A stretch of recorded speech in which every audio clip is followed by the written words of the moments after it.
so nervous and my heart is pumping. My legs are shaking and my hands are sweating. I wanna dance but I don't have a chance. You got to be a man and put your foot down and go up to her and ask her to dance. And then you move your body, touch your body, feel your body, get your body, move your body, touch your body, feel your body, get your body. I grabbed around to smooth things down. Damn, it's not working. So I went to the back and light one sing. Now it is working. The music's playing and the beat is bumping. I'm so nervous and my heart is pumping. My legs are shaking and my hands are sweating. I wanna dance but I don't have a chance. You gotta be a man and put your foot down and go up to her and ask her to dance. And then you move your body, touch your body, feel your body, get your body, move your body, touch your body, feel your body, get your body. Be a straight man, grab her by the hand. Get her on the floor, she be walking out the door. Because you're feeling irate, stop shaking on your knees. You do not need a plan, just be a real man. If you're feeling her touching you, then you got it on. Touching her, you're feeling her and rubbing, pleasing her return. You got it on, Java, come say you wanna. You say you wanna dance with me, come on and dance. Be a straight man, grab her by the hand. Get her on the floor, she be walking out the door. You're feeling irate, stop shaking on your knees. You got the master plan, so I be the real man. Know you got it on, touching her, feeling her, rubbing her, pleasing her, everyone. Everyone come dance like me. So dance with me now. To the lead, The music is playing, the beat is bumping. I'm so nervous and my heart is pumping. My legs are shaking, my hands are sweating.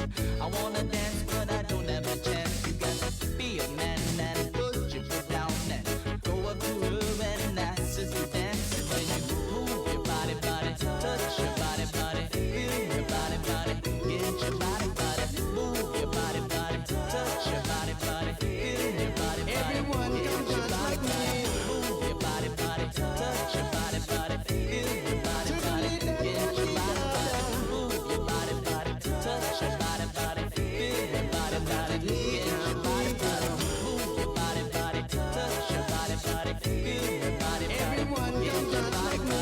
move your body, touch your body, feel your body, get your body. Be a straight man, grab her by the hand. Get her on the floor, she be walking out the door. You're feeling irate, stop shaking on your knees. You got the master plan, so I be the real man. Know you got it on, touching her, feeling her, rubbing her, pleasing her, everyone. Everyone come dance like me. So dance with me now. To the lead, da da da da da. KUAMFM Hagaya, Guam. You're listening to The Link with Chris and Sabrina on Breeze 93.9. Yes! Not a girl. Not a girl.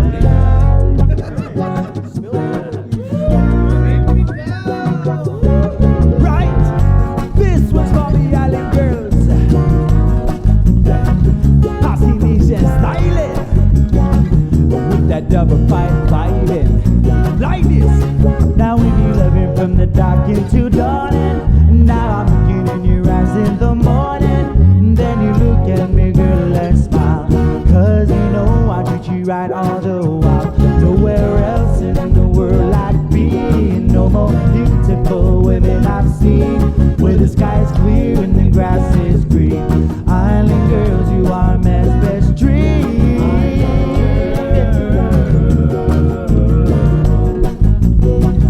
Love the way that you move it, move me. Island girl. Love the way that you do it. Yeah, that's what I'm talking about. Now every way that I go and every time I do a show, got a bunch of local girls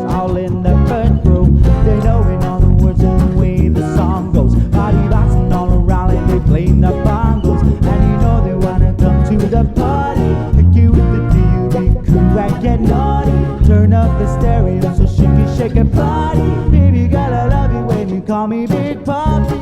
Yeah.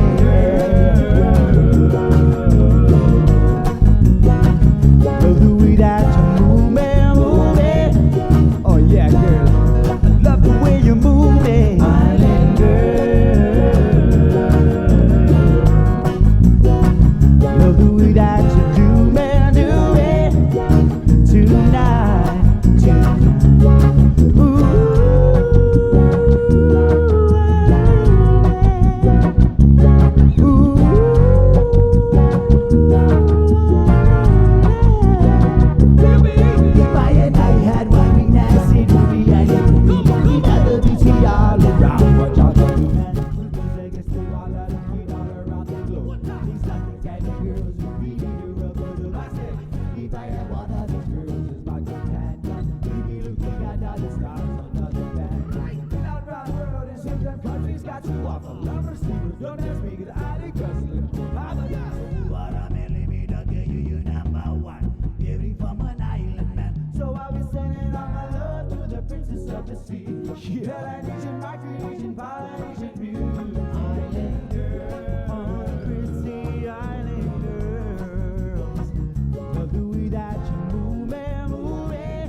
Every time I do a show, got a bunch of local girls all in the front row. They're knowing all the words and the way the song goes. Body boxing all around like they're playing the bongos. And they know they wanna come to the party. Kick it with the B.U.B. crew, I get naughty. Turn up the stereo so she can shake her body. Baby girl, I love you when you call me Big Papi.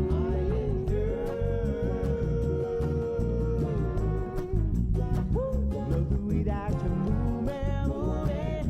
Oh baby, I love the way you move it, Island girl. Oh yeah, love the way that you do it tonight, tonight. Ooh.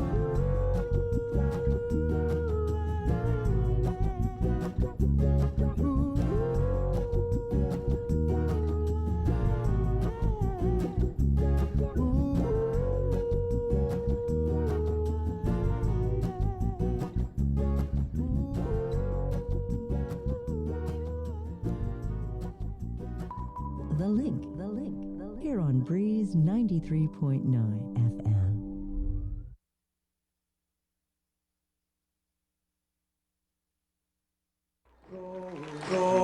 Gosinja uli die sombranzelten meg et zu ite saluda antes diu hum niga Radzaudzan malak estrezas durante in todo in memu a nogi distancia como kupugi palu zangiman malak guafi Ikonum nasugi airi prebatu la noci nai banderata gaigi pues atan fanni bandera kau Esta pagua pumalapa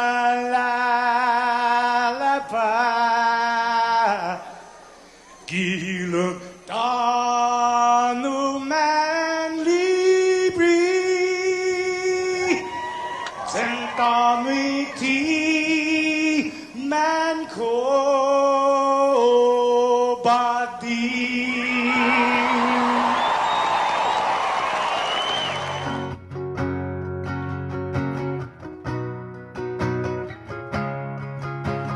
Nogi chamoru Purita nota Kantai matuno Nyagi toru iluga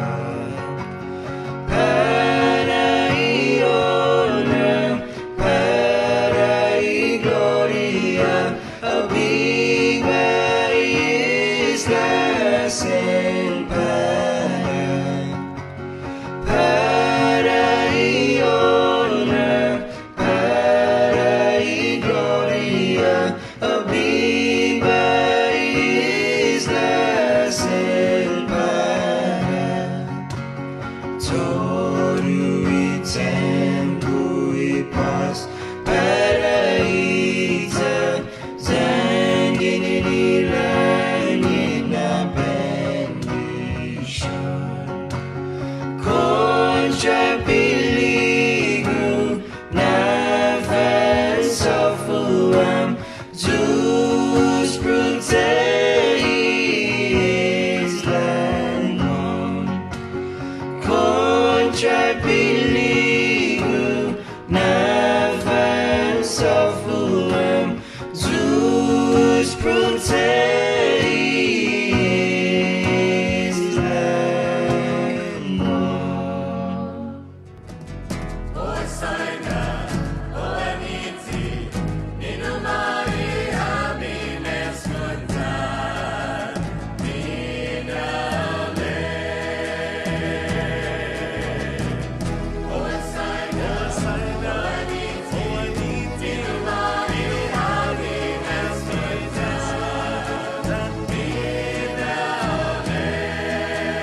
Good morning. Morning. I had to give that one some love because my lady was like, your one's been lame this week. So is that okay, guys? Was all right? Really? Yeah.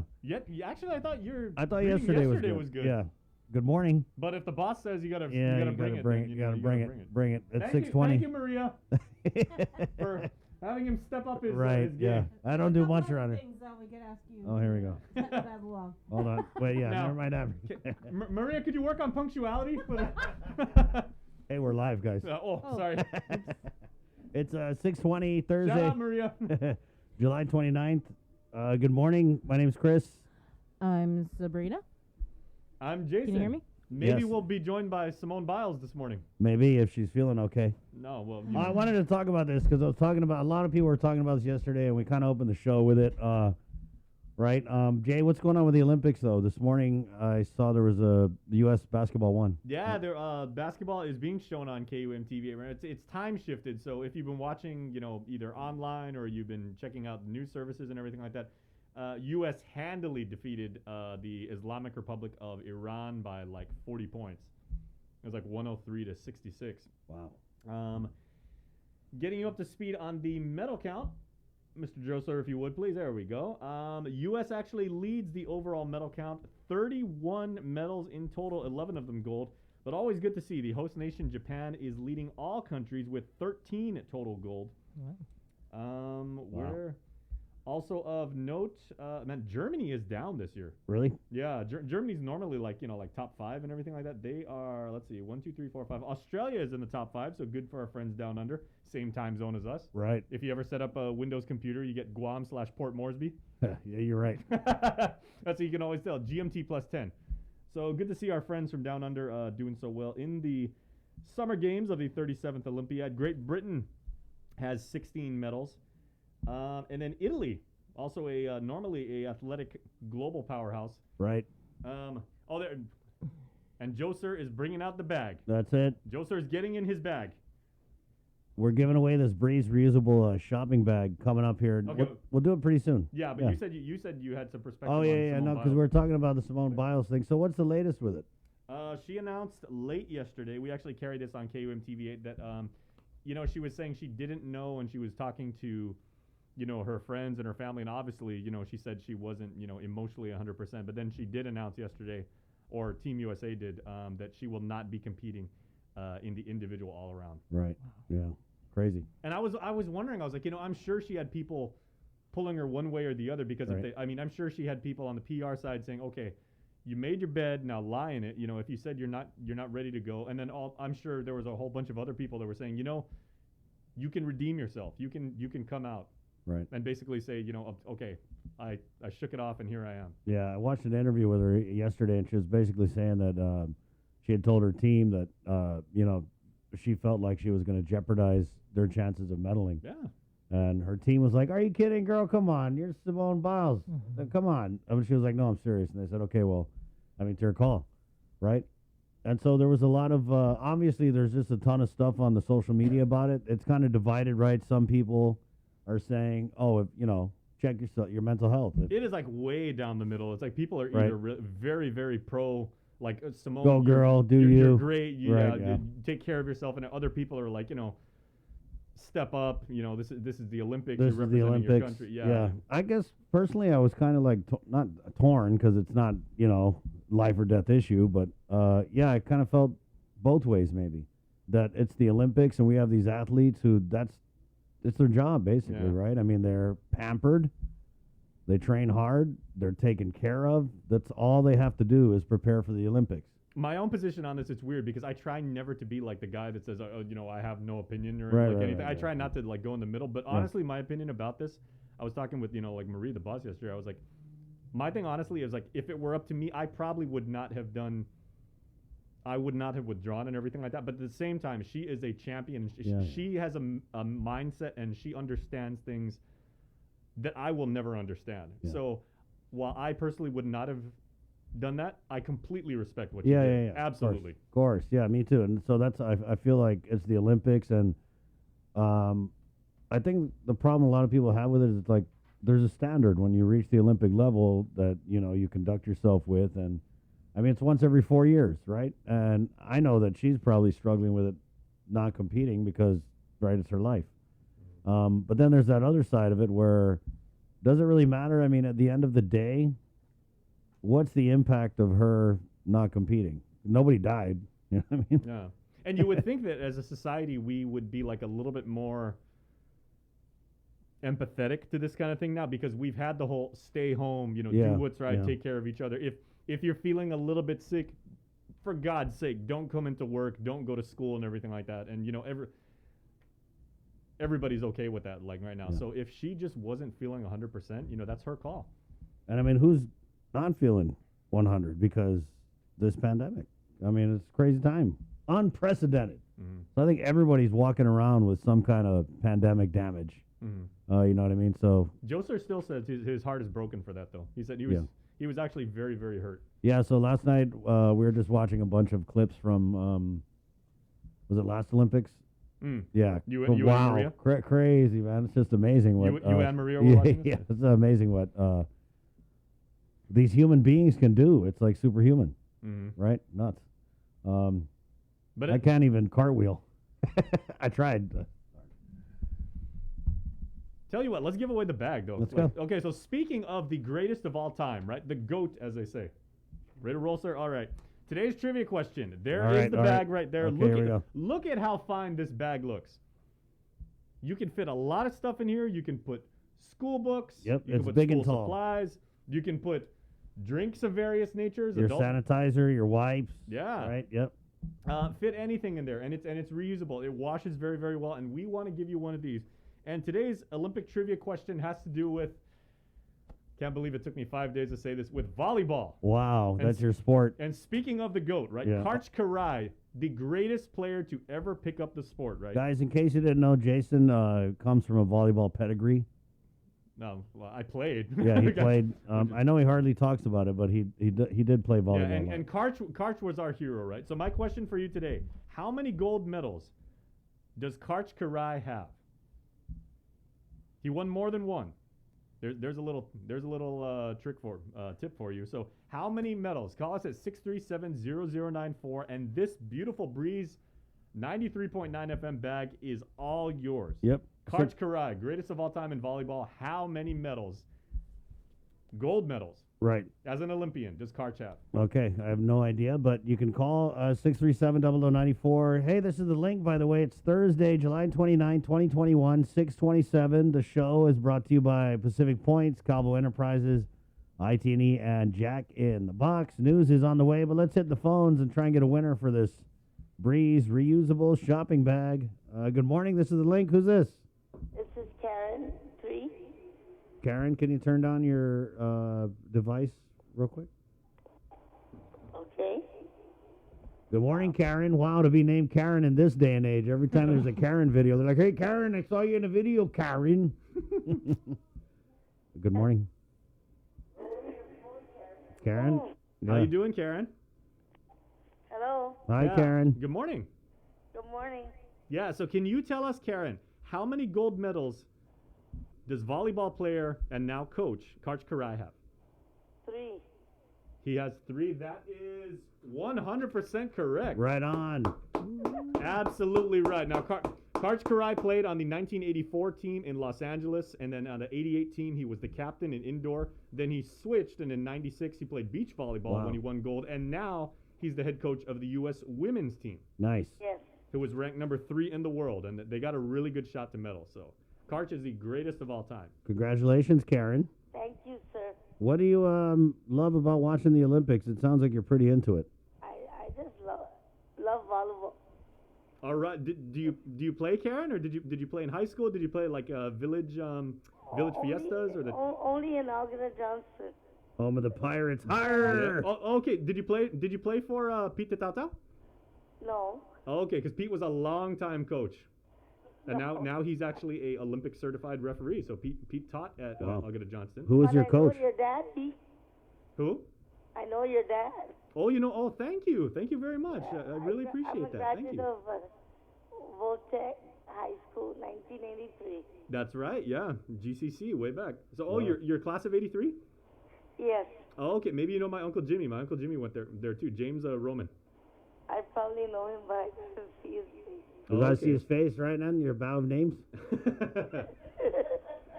Hey, GCC also has had a very, very good volleyball team too. Right, tradesman. I'm Yep. so proud talking to you guys. You feel so proud talking to us? Go on, we feel I proud talking to you. wow, Okay. You guys are stars. Oh my God. Okay, guys. Go on, ready? no, Jay, she's talking. Go on, we're stars and. No, this is the first time I ever talked to you guys. Tell you what, Karen, we're gonna do something special for. All right, guys, link in. Ready? All right, here we go. Go, Karen! Karen, what I'm on the air. Thank you, I don't Karen. know if you're still there. what village are you from, Karen? Sabrina, you're the best. Aw, thank you. Hey. Team Bree. Karen, You what know. what village are you in? Anyway, gotta say goodbye. Wait, no, Hey, we're what trying village to. are you from? Yeah, we're interviewing you now. Okay. Now, which village are you from, Karen? I'm formerly of Chalpago, but I'm at second and last in the Stumbadera. All right. Hey, you're right up the street from us. I stumble for Yeah. ya. I I know where stumble you- Wait, for you can probably hear us. Hi, Karen. If you went outside, you could probably hear that over in Istanbul. Yes. Karen, thank you so much for listening to the link. Is it just your morning routine to listen to us? Yes, I always listen to you guys. Thank you so Thank much, you, Karen. You're welcome. And, And Ian, thank come you so by much. this the station sometime today. We're across the street from Cautionals. Of course, you know that, being up in Yes. Dedo and everything. And we got your bag ready for you. Okay, thank you, sir. Hey, God bless Have a you, good Karen. day. Bless you. Bye bye, Karen. Bye-bye. Yeah, day. Oh, that made my dogging big. Oh my God, you guys are stars. Oh my God. Do you remember anything of that, like anything we talked about What- the what was Olympics her and name again? volleyball? You just heard, oh, you're a star. That's all I heard. Darn, I wasn't recording either. She's Not- a sweetheart. Yeah, what a nice. Hey, Estumbo, good morning. Good morning everywhere all over the island. Yeah, we and also beyond. got shout outs in the comment stream. We got South Carolina saying half a day, as is Pensacola, Florida. Right. Pensacola. Rosemary Laguatnia, first one in. Good morning, team. Nancy Naran, good morning, Guam. Steve Saran, good morning, Guam from Washington. Who else we got in here, Bree? Sorry, let me pull up the live stream. Oh, jeez. Kenneth Paulino joins and saying, awesome. Good morning, Ken. Teresa. Of course, we had Angel Paulino on yesterday talking about the Guam Women's Chamber of Commerce and their Elevate event, Right. which we really want you guys to go and sign up for. It's awesome. Teresa workshop. Napati Buenas Guam with a nice little hibiscus emoji there. Debbie Davis, good morning. Good morning, Mama Bear. Who we got here? Talaper. And Debbie was on vacation recently. Yeah. She took a little trip. Talaper Vesgal, good morning to everyone and the staff of KUM and around the world. Thank you. Bertha Augustine Hoffaday from Texas. Patsy Nauta Hoffaday from Fayetteville, North Carolina.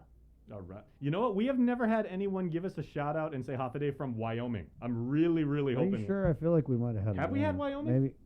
Or was that North Dakota? We had North Dakota. Yeah, North Dakota. Right. So anybody in Laramie, please say hello. Who else we got here? Good morning to Roberto Fracassini, Buongiorno, Guam. Of course, I wonder who he's cheering for. I wonder. I was just gonna say. Specifically, the Italians are lights out in water polo. They are Wow. really, really good. Well, the Italians are really good in a lot of sports, but water polo especially. Jay, do you know what's showing today? We are gonna have that. I can bring that up actually.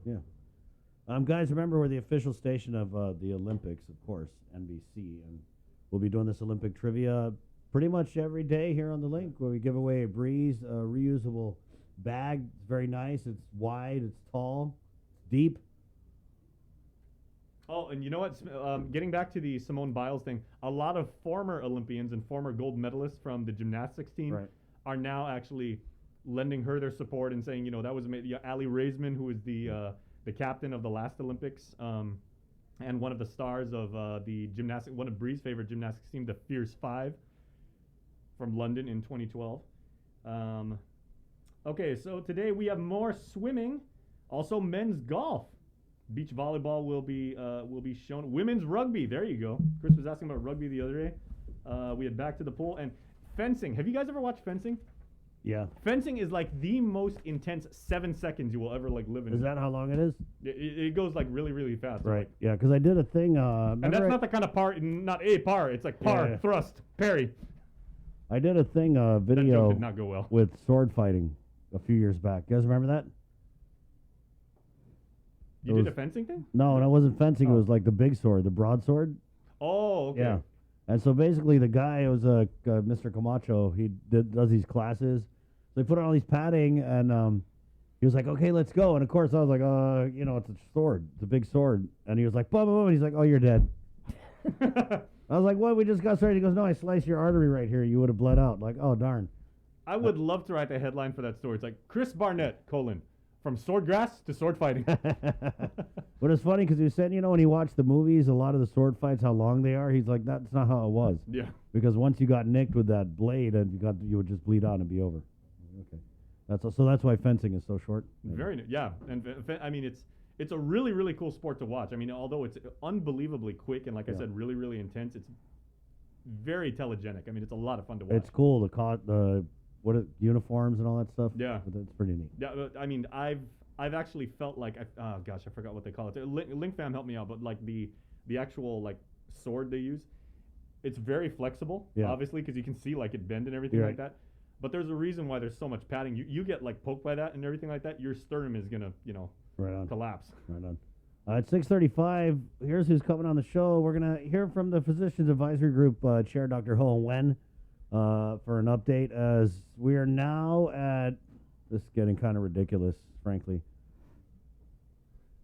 79.91% of our adult population is fully immunized. So you mean we are 9/100ths of a point away from being This herd is turn- immunity? This is turning into some like Olympic scoring. Yeah. We're going for 80%. There's 104 more vaccinations to go. Okay, and you can get vaccinated today at the UOG Fieldhouse from 12 to 5:30, and also at the Gura Subdivision Basketball Court in Jotnya. And dose 2 can be administered 4 days early. Okay, so there you are. 80%. When we hit the 80%, I believe it triggers easing of restrictions. Hold on. Well, Bree's going to pop that up real quick. Good morning, by the way. It's Thursday. Good morning, Thursday. Morning, Facebook Live. Remember, we're going on KUM TV at 8. But for people who are wondering, it's not like as soon as we get 104 more, we automatically roll over to like PCOR 4. You still got to wait for the announcement. Right. Yeah. It's not like you wake up one day and it's Christmas. It's Boom. like, yeah. No, the governor's going to want to cut the ribbon, and she's off island right now. What kind of day is it out there, Joe? It's like cloudy, sunny. Nice.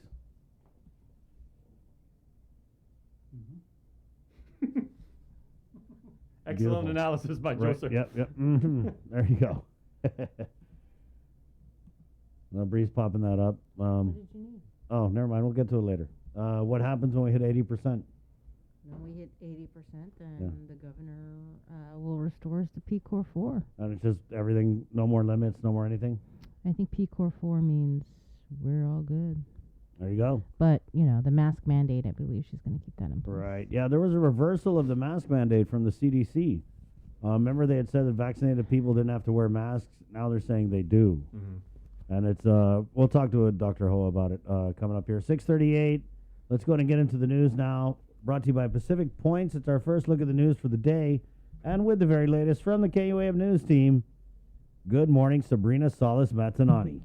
Off a day, everybody. The man who murdered LSP construction owner 63-year-old Pyong Sik Lee was sentenced to life behind bars. Frank Joseph Salas Guzman was convicted following a change of plea hearing Wednesday in presiding Judge Alberto Lamorena's courtroom. Guzman admitted to intentionally killing Lee, who was found unconscious in front of his Harmon business on February 19th, 2019. According to court documents, Guzman was high on drugs when he confronted Lee, claiming he owed him money. Guzman beat Lee with a baseball bat and stabbed him with a knife. He then stole his car. Prosecuting attorney Sean Brown explained that although Guzman will serve a life sentence under Guam law, he will be eligible for parole after 15 years. Guzman must also pay $23,000 in restitution. He hasn't officially been extradited to Guam just yet, but drug defendant Andrew Manabusan's arraignment hearing before federal magistrate Judge Michael Berdallo has been scheduled for next Tuesday, August 3rd. In June, KUAM reported that the 37-year-old Manabusan was picked up in the state of California, where he allegedly mailed a package containing more than 3,600 gross grams of meth to Guam. Now, the person who reportedly received that package was former police officer and former Department of Corrections officer Jose Ananich. Ananich was also busted in June, but his case has been sealed. He was released from the Department of Corrections earlier this month. Guam patients seeking specialized care at St. Luke's Medical Center in the Philippines will now have a much easier time getting into the country. The Philippine government has approved the hospital's plan for a medical bubble to facilitate the entry of patients from Guam and Micronesia. St. Luke's president and CEO, Dr. Arturo de la Pena, says they will arrange to pick up patients right upon arrival at the Manila airport. Patients and escorts will still be subject to quarantine at St. Luke's. The hospital is also arranged with the local Philippine consulate to fast-track the entry visa process. Patients will need to coordinate with their physician, health insurance carrier, or the St. Luke's local office, PhilMD. You can watch the full interview on InFull Zoom with Nestor Lecanto with Dr. De La Pena right now on our Facebook page. From the newsroom, a bill to raise the RISE Act payout amounts went through a brief public hearing yesterday. Senators are fast-tracking the measure to possibly get it on the agenda for the next legislative session on Monday. This as they continue to try and pressure the governor to get those payments out. Nestor Lecanto will have that. Also, Tyler Mazzanani has environmental news with an update on the tire removal project in Cocos, and Isaiah Uggan reports on the superintendent of Catholic schools' position on whether charter school teachers should be required to be certified. Here's more. This news update is brought to you by Pacific Points. Do more, get more. 7536. The bill by Senator Jim Moylan would raise the payouts from $800 to $1,000 for individuals and from $1,600 to $2,000 for couples. If it does make it onto the agenda, Moylan has indicated he will add a series of amendments such as removing the $30 million cap and ensuring that everyone who's eligible gets paid. Those are all issues that drew support from the lone person to testify, military veteran Adam Drilon. The governor won't call for an emergency session for the legislature so that changes can be made to the All Rise Act. Why? PUA funds stop in September and our economy is far from recovery. I would say that getting these funds out to the people of Guam punctually is an emergency. He adds that keeping a cap on the payouts will just pit people against one another. Because essentially what she is saying, if she doesn't remove the cap, is that not every individual and family deserves to get paid the full amount of the All Rise Act. A first-come, first-served basis? Are you kidding me? You might as well throw your people in a cage and ask them to fight and kill each other, and the ones left standing get paid. Drilon also decries what he believes is the divisive nature that's being created. This is the overall tone I'm getting since this administration took office. Government comes first, and then the people come last. The government versus the people. And that's not how government works, and that's not how and why government was created. If anyone thinks I'm just bashing the governor for no good reason, well, I voted for her. So I believe I have the right to be critical of how she is running her governorship and how it all affects the people of Guam and the future of our beautiful island. And sponsor Moylan says Drilon's testimony is representative of the hundreds who have signed a petition, called, or emailed in support of the bill. If we do not make the noise, if we do not stand up and fight, if we do not raise our voices, if we do not address our opinion, we wouldn't be here today. Senators will hold another public hearing on Thursday. It will focus on a second fast-track bill that also seeks to amend the RISE Act. Bill 161-36 was proposed by Senator Amanda Shelton on behalf of the Guam Youth Congress, which would require all teachers employed at Guam charter schools to be certified by the Guam Commission on Educator Certification. The original charter school law allows them the freedom from the regulations that govern traditional public schools currently. Dr. Juan Flores, superintendent of Catholic education, weighed in on the bill. He said in an interview on The Link that he does not support the piece of legislation. There's no doubt that certification assures that there are some supports for making sure that teachers in the schools have the background, the knowledge and skills to be teachers. But I have to tell you that many of the teachers in the Catholic schools are not certified, and yet we still have students being successful in the Catholic schools. Dr. Flores continues with his concerns. Was most of the research in the introduction of the legislation referred to information provided from the 1990s? And most of that research might be out of date because that was when charter schools were just starting. He suggests the bill should be reviewed and looked into. Is there actual data showing that the certification of teachers in charter schools is a contributing factor to the success of the students in the schools? Because that's the bottom line, right? And can charter school students continue to perform at least at the same level as other public school students, even if the teachers are not certified? Recently, Guahan Academy Charter School and iLearn Academy Charter School voiced that they are not in full agreement with the bill for a number of reasons. Some of the concerns are certification will be cost prohibitive, charter schools will not be able to pay certified teachers accordingly, and it may affect their hiring authority. Reported for Guam's News Network, Guahusi Isaiah Ugin. The project to remove the man-made reef composed of nearly 2,500 repurposed tires is almost complete. The Guam Environmental Protection Agency, along with Unitech and Mr. Rubbishman, collaborated in the effort. And after nearly 3 weeks of work, approximately 1,500 to 1,800 tires were extracted. Not all of the tires may be cleared, however, because as KUAM previously reported, as divers went deeper, so did the tires in the sand. Guam EPA's Nick Lee.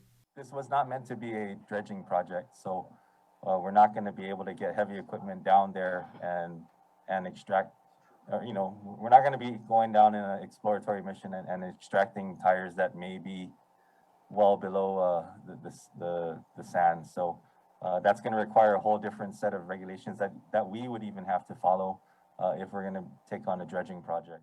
Nonetheless, Lee says the project has been a great effort with what the contractors have been able to remove. All that's left is the preparation of the tires for off-island disposal.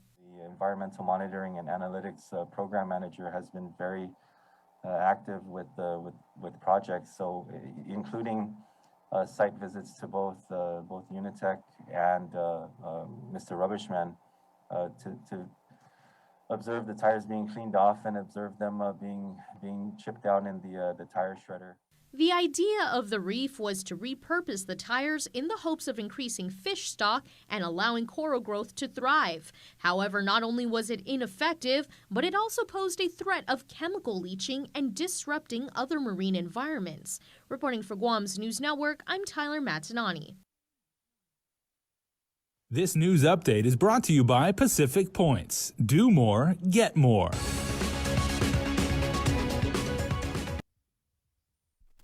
Some promising news for the Guam Waterworks Authority as Fitch Ratings has affirmed the BBB rating for GWA's $333.5 million outstanding revenue bonds and its issuer default rating. Fitch Ratings also said the rating outlook for GWA is stable. As for the Guam Power Authority, GPA General Manager John Beneventi was the guest speaker at yesterday's Chamber of Commerce General Membership meeting. Beneventi blamed rising fuel oil prices for the fuel surcharge known as the LEAC. Now GPA is trying to hold back rate increases because of the pandemic.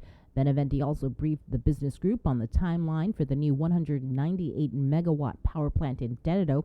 He said the original completion date of October 2022 has been extended to April 2024. GPA is under a consent decree with U.S. EPA to complete the new plant or face heavy fines for violations of the Clean Air Act caused by the other plants. The new plant will burn low sulfur fuel and could eventually use natural gas. Governor Lulian Guerrero met with the principal assistant to the Navy Secretary, Undersecretary James Gertz. They discussed her plan for a new hospital and support for continued funding of the Guam defense system. According to a news release, the governor also raised the idea of establishing 3D printing here, which could help increase military capabilities and lower costs, while also helping Guam's economic growth and diversity. Meanwhile, she also met with Marine Corps Commandant General David Berger. The governor raised concern over the recent increase in H-2B visa denials. General Berger committed to working with USCIS on a review of the issue as it relates to national security. He also acknowledged a slowdown in the military construction timeline, but said DoD remains committed to the full completion of marine buildup projects. As the Olympics Games continue in Japan, so does the rise in COVID cases. Tokyo is struggling as it tries to balance hosting the Games while maintaining a state of emergency because of a record number of new infections. Ian Lee reports. It's supposed to be a message of reassurance from Japan's prime minister.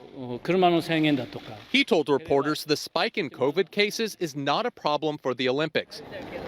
But some folks aren't so sure. This woman says she's worried that she might get infected. Tokyo just reported its highest ever daily number of new COVID cases. The host city confirmed more than 2,800, the highest since the pandemic began, while Olympic organizers reported 7 new cases, including 2 athletes. As the Delta variant drives the surge in cases, the Prime Minister pleaded with his people to stay home and watch the games on TV. But some Olympic fans are ignoring him. Hundreds gathered to catch a glimpse of a women's cycling road race over the weekend. This man says he's concerned about the overcrowding, but it's not enough to keep him home. Many at this race say they came out to be a part of history. The government hopes that doesn't also include being part of this latest surge in COVID cases. Ian Lee, CBS News.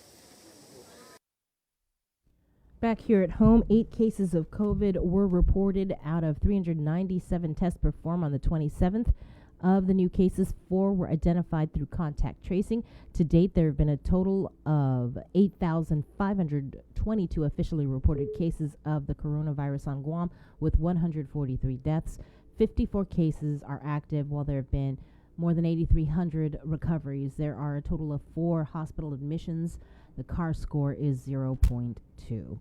As for vaccinations, Guam is closer to reaching the 80% herd immunity goal. As of Wednesday night, Guam is 104 shots shy of reaching that goal. Governor Lulian Guerrero has held firm that she will not restore Guam to PCOR 4 until we reach her goal of achieving an 80% adult vaccination rate. Currently, we are at 79.91%. If you haven't gotten your second dose of either Moderna or Pfizer, or you want to get vaccinated, you can do it today from 12 noon to 5:30 p.m. at the UOG Calvo Fieldhouse, or between 4 to 6 p.m. at the Gora Subdivision Basketball Court in Jotnya. With your news in Chamorro now, here is Uncle Ken. Buenos updates to get some to be finished tomorrow in the KUAM News. Present ni Familian Mizo gi First Hawaiian Bank. Aji pumuno si Pyong-Sig Lee, 63 anos na edad, diyan ni LSP Construction sa masentensya para mapreso hasta kifanatay niya. Makumbikta si Frank Salas Guzman después si change of plea na hearing, ginigap na ogan gimen ng West Alberto Lamarena. Admiti si Guzman na hasong na pumuno si Lee. Masoda si Lee na esta ti kamalalam tin gimen ng lugar di business niya gi sa Harmon, gidia 19 gi Febrero, 2019 na sakan. Segundo dokumento ni Korte, sembula si Guzman sa atuli ibinenu. Zapana sili para kobra sa lapi, nilig niya na dininibigwi. Si Guzman sa anya sili, pasa atsa ni panagboda, pasa sesi. Después, asaki karitanya sili. The prosecuting attorney si Sean Brown, explica na masema sentensya hasta kifinatay niya si Guzman, sinya kwalifika para parogi 15 anos na tempo. Mod din lokwi si Guzman na fanapasi 23,000 pesos na sa lapi para restitution. Masasuntugin ni Korte, Tibeti mapatutati guan si Gonyo de Nicorti lo si Andrew Manibusan lumatake po kontradisan binenu sa parumanaga ito magistrate's hearing gimen ng federal na West Magistrate Michael Berdalio gi Martes 10 de Agosto. Ma-report ni KUAM na maaresta si Manibusan giza California. Matake si Manibusan na may pakete na sa ganin di maskitres meat grama na meth magigwahan. Girumisibi pakete sa ginenfo siya polisiya sa ni Department of Corrections si Jose Aninich. Maaresta si Aninich gi Hunyo na mes lumasiyaw ikaw sa niya. Masota gi DOC gilataf-taf pago na mes. At ikulong gobernamento, umali magahaga Luliang Guerrero ni principal na assistant para sekretary ni Navy si Undersecretary James Quirtz. Madiskuti plano niya gobyerno para nuevo na ospital sa nisuporte ni para makontinua tafan manais lapi para Guam Defense System. Gi-news release ang mensahe ay niya gobyerno para ma-establisa aji 3D printing gwini gizagwahan ni sinamasa na adelanto ikapasidad ni militar no mas barato na gasto mentre sa jujuda ekonomiya ni isla tan para mega masa na inajik minaulik pa diversity. Umali loki si Leon Guerrero ni komandante ni Marine Corps si General David Berger. Ang mensahe gobyerno talo sa nasyon niya para di marinunin siya na H-2B visa para isla. Ako mitigwi si Burger para patutui sa USCIS pero may review esti siya na artikulo sigon ni posisyon niya gi national security. Asangan na kulang dumispasyo construction siya para militar gwinigi sa guahan. Logi mas sa Department of Defense sa Senko mitigwi para manafunadan ni Teto niya para marine build-up gwinigi sa guahan. Yoto mo na sunto gifinut sa moro gin ni KUM News para pago na Webes, idos na mas dangkulo na organisasyon mediko sa parodanya. Guam Medical Association at Guam Medical Society sa manunsya na paro MERS-CI2. Ni GMA sa iniluluyas Dr. Thomas Shea, the GMS sa minagagasias Dr. John Taitano. Siyempre, di pago para mo na uno a dos na grupo hufandanya manhunta so mana siguro na mapatututsu imo na para in assistance salud y retention that pa from an empleo healthcare providers. Mas importante sa para makontinue edukasyon mediko sa bisyo para komunidad jadi para mapretay in assistance namti para man malawang siya gi islata. Para Guam News Network, Guam Sikin Conception. Yasuto gifinut sa moro sa presenta sa ninafato ni Familiang Mizo gi First Hawaiian Bank. June makes the best malasadas in Hawaii, a fact not lost on Daryl, whose brother Byron is cooking the onaga he caught at his secret fishing spot with his girlfriend Malia, who used to work for the Shave Ice Guy, whose second cousin Vince drives the school bus ridden by Calais, whose auntie makes the best malasadas in Hawaii.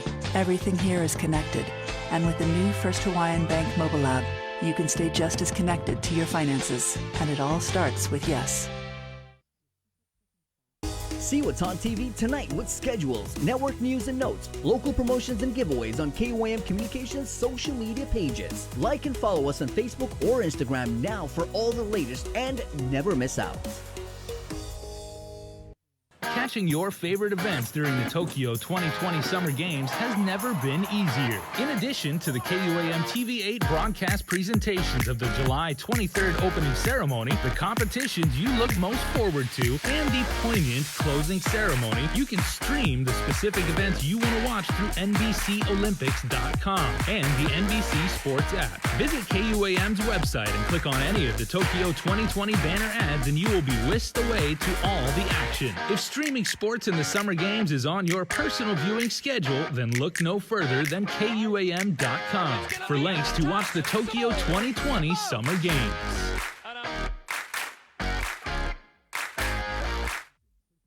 We're on a mission to fill the bus with necessary school supplies and food for our island's children in need. The KUAM Care Force and Salvation Army, along with our partners GTA, Twinkles, Anderson Air Force Base, and Kloppenburg Enterprises, are collecting necessary items including school supplies and food items to help send our community's youngest and most vulnerable members back to school. New backpacks, notebooks, pencils, pens, crayons, and other donations are welcome, as well as food pantry items. Please do your part and give every child a chance to learn, grow, be nourished, and have a wonderful return to school. You may drop off your supplies to our Harmon Studios weekdays between 9 a.m. to 5 p.m. up until Friday, August 6th, or come down to our finale between 10 a.m. to 2 p.m. on Saturday, August 7th, where we'll be attempting to fill the bus with all your donations. Rise up to the challenge, embrace radical generosity, and help us fill the bus for Salvation Army and kids in need. See the complete list of items being accepted on KUAM.com.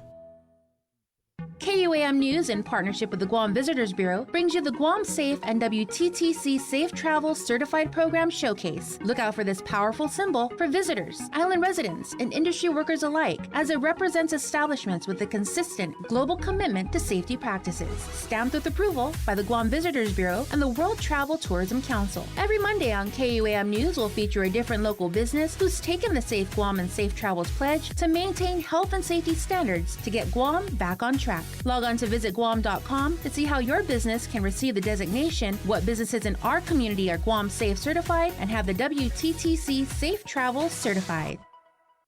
The Culture Club returns to KUAM Digital and KUAM News Weekend Edition, highlighting Guam's young artists, activists, and crafters as they work to protect, preserve, and promote our Chamorro culture. Watch this weekly feature on the digital platforms of KUAM News Weekend Edition, brought to you by Hanum. Get up and move, Guam! Join the mayors of Talafofon, Inilohan for Haanan Minagov, a great day to celebrate the reopening of our island at the Valley of the Latte. Saturday, July 31st from 10 to 5 p.m. Local artists, farmers, and Guam-made products will be on hand while you enjoy performances from our best cultural entertainers and musicians. Enjoy the finest food that Southern Guam has to offer. Help us open our newest attraction, the Micronesia Cultural Village. Tickets can be purchased online at valleyofthelatte.com. Haanan Minagov is brought to you by the Guam Visitors Bureau, Guam Economic Development Authority, Valley of the Latte, Jungle Riverboat Cruise, Kloppenberg Enterprises, Para Ipribetsu Itautauta, the Guam Brewery, Island Beverage Distributors, and the stations of KUAM. Uno Mixed. We're mixing it up on the last Thursday of every month with a look at lifestyle, entertainment, food, and so much more on the stations, networks, and digital platforms of KUAM Communications. Uno Mixed is presented to you by Docomo Pacific, Better Together, and Pepsi. KUAM Digital presents a series highlighting the wide array of talents on our island. Whether they're a standout gamer, extreme athlete, performer, or have a unique skill to show off, we're showcasing them every month on Wow Factor. Brought to you by Mountain Dew. Do the do. Do you feel like you're missing out on something? Make life more rewarding with Pacific Points. Earn and redeem points for bill rebates and free load at IT&E, discounts on fuel at Shell, vouchers at Foodies, and United Mileage Plus miles. You can even pay with Pacific Points at IT&E, Shell, and Foodies. Pacific Points. Do more, get more. A new musical competition series from NBC focusing on original music is in the works, and they're looking for contestants. American Song Contest is modeled after the hit European phenomenon Eurovision, which has produced some of the most talented performers the world has ever known. The show's looking for individuals and bands from all types of music to find an act in every state and territory, including representatives from Guam and the CNMI. Go online to AmericanSongSubmissions.com to enter and submit your original song submissions now. Must be 16 years or older, and groups cannot exceed 6 people. Additional conditions apply. So apply today and get ready to rep our island on the national stage. American Song Contest debuts next spring on NBC. After a year with so many games and events delayed or unplayed, the world is ready for anything and everything in the world of sports. KUAM Communications is ready with more games, more championships, and more specials that are guaranteed to bring out the fan in you. Don't miss a minute of gameplay from NBC on KUAM TV 8 or from CBS on KUAM TV 11. Every month, we'll bring you the action and excitement. Brought to you locally by Michelob Ultra, Superior Light Beer, Marianas Irrigation and Landscape, and Docomo Pacific. Just more great reasons to tune in and turn on so you'll fall in love with TV again with the best from KUAM Communications.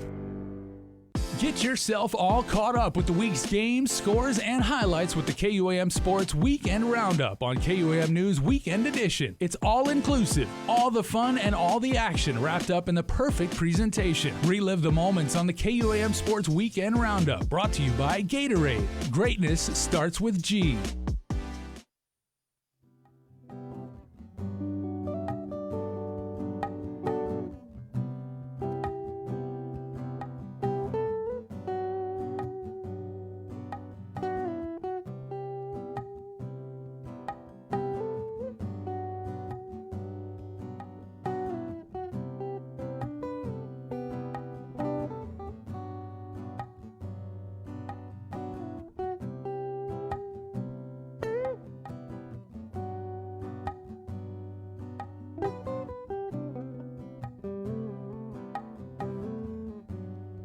From the very first time I placed my eyes on you, girl, my heart said follow through. But I know now that I'm way down on your line, and the way to feel is fine. So don't treat me like a puppet on a string. Wanna know how to do my thing. So don't talk to me. Hey, good morning. As if you think I'm dumb. I wanna know now. I wanna know if the Please don't talk to us as if you think we're dumb. 7:04. That's always a great way to start a segment. It is, yeah. That's Three Choice, Waiting in Vain on the link. Good morning. Good morning. It is Thursday, July 29th. Here's who's coming up on the show. Dr. Hoa Wen, the Physicians Advisory Group Chairman.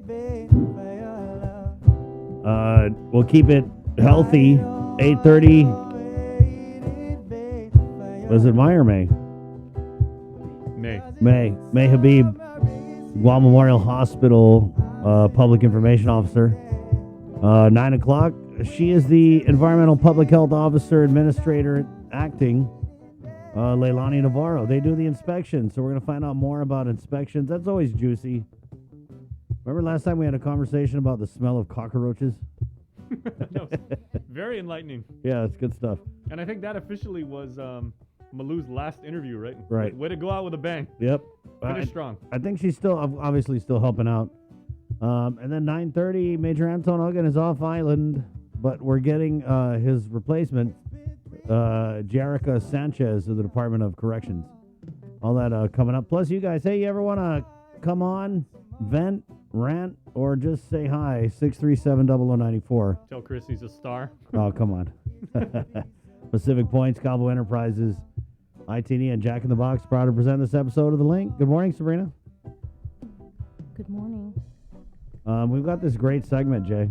Yeah, so our Ken Nicholas, who runs all of our social media, has a new monthly segment that we're launching today. We actually put it up on Instagram yesterday, but you guys might remember our friend Darren Perez. We interviewed him about a week and a half ago because he is Guam's Ninja Warrior contestant. Trying to find it.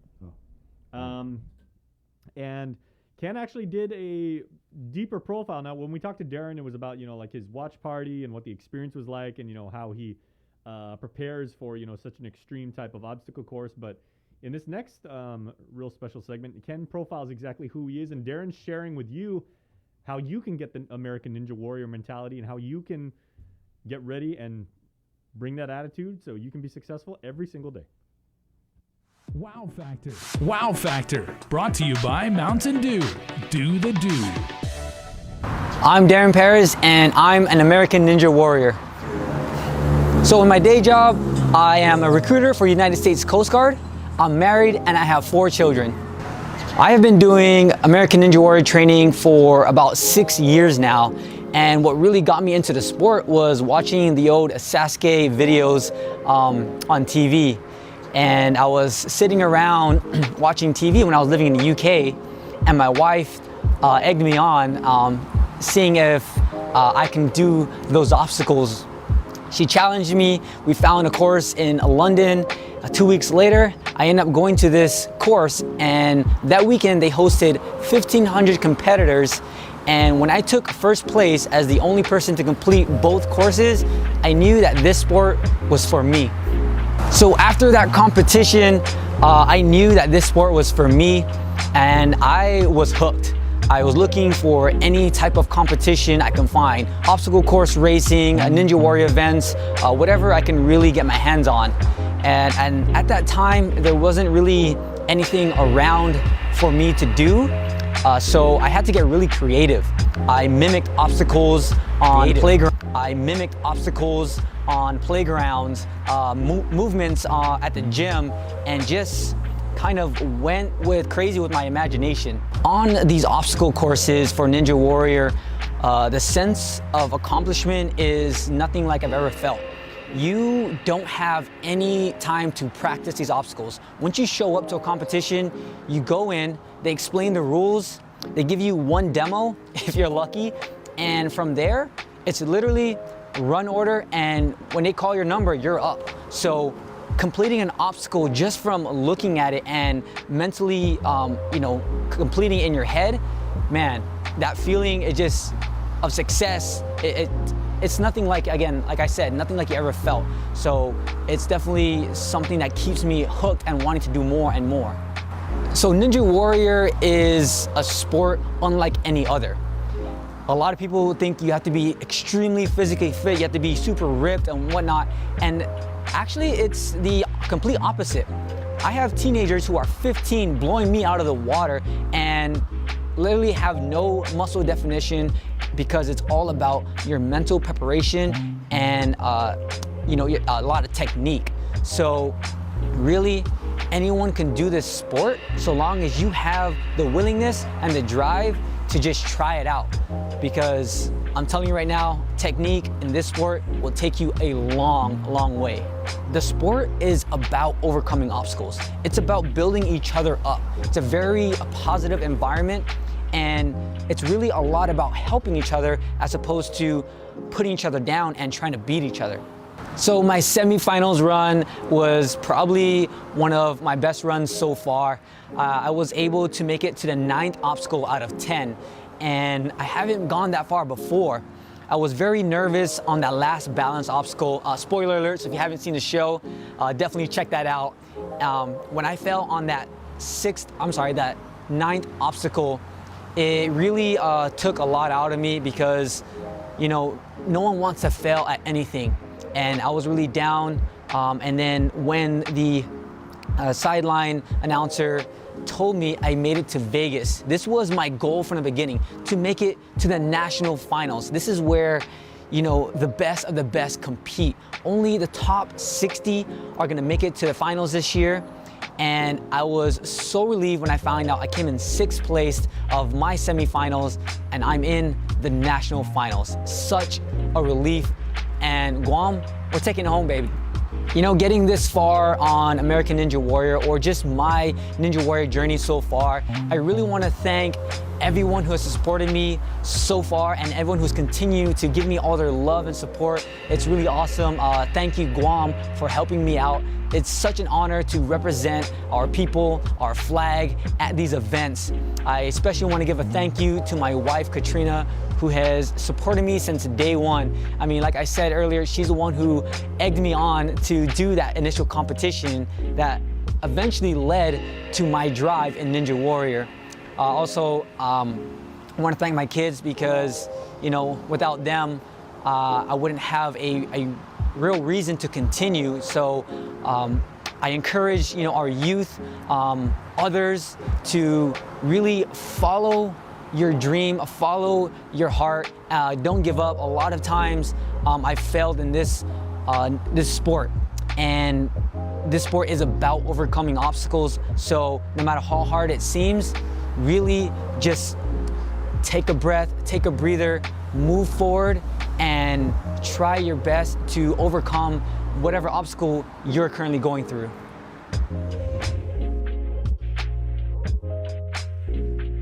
KUAM Digital presents a series highlighting the wide array of talents on our island. Whether they're a standout gamer, extreme athlete, performer, or have a unique skill to show off, we're showcasing them every month on Wow Factor. Brought to you by Mountain Dew. Do the do.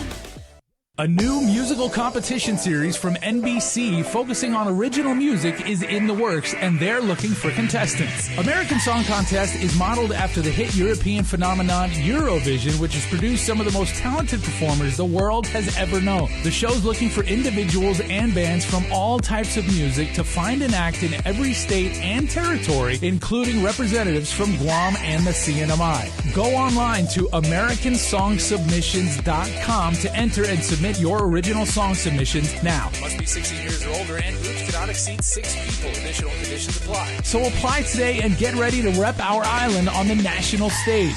American Song Contest debuts next spring on NBC. The relationship between Guam and Manila, Philippines is undeniable as we share similar cultural traditions, history, and heritage. With generations of Filipinos calling Guam home, KUAM presents a monthly look at the capital city, featuring in-depth and engaging interviews on everything from medical tourism to new business and government leaders. Veteran newscaster Nestor Lecanto delivers Beyond Our Borders. This special program is brought to you by KFC. Get through the work week with a special office party from Uno Go and participating restaurants. Every week, we're delivering lunch from a local dining partner to one lucky office for up to 15 people. For a chance to win, all you have to do is 1. Register as a user on the Uno Go app or website. Existing registered users may be entered as well. 2. Follow us on Instagram or Facebook. And 3. Send us a message with your name, contact email, and phone number, your office, and its location. We'll draw a winner every Friday on The Link on Breeze 93.9 FM on KUAM TV 11 and streaming on Facebook Live, and coordinate the day of your choice for lunch to be delivered the following week. We'll also feature your office celebration on KUAM News every Friday. Put smiles on your co-workers' faces and enter today. Open to Guam residents only. Conditions apply. See the Uno Go Guam Facebook page for details. Thanks to our participating restaurants, Beach and Shrimp, Lone Star, Jamaican Grill, Ajisen, Sing's Cafe, Pika's, and the Sheraton Laguna Guam Resort. This week's Office Party giveaway is from Jamaican Grill. Enter today to win.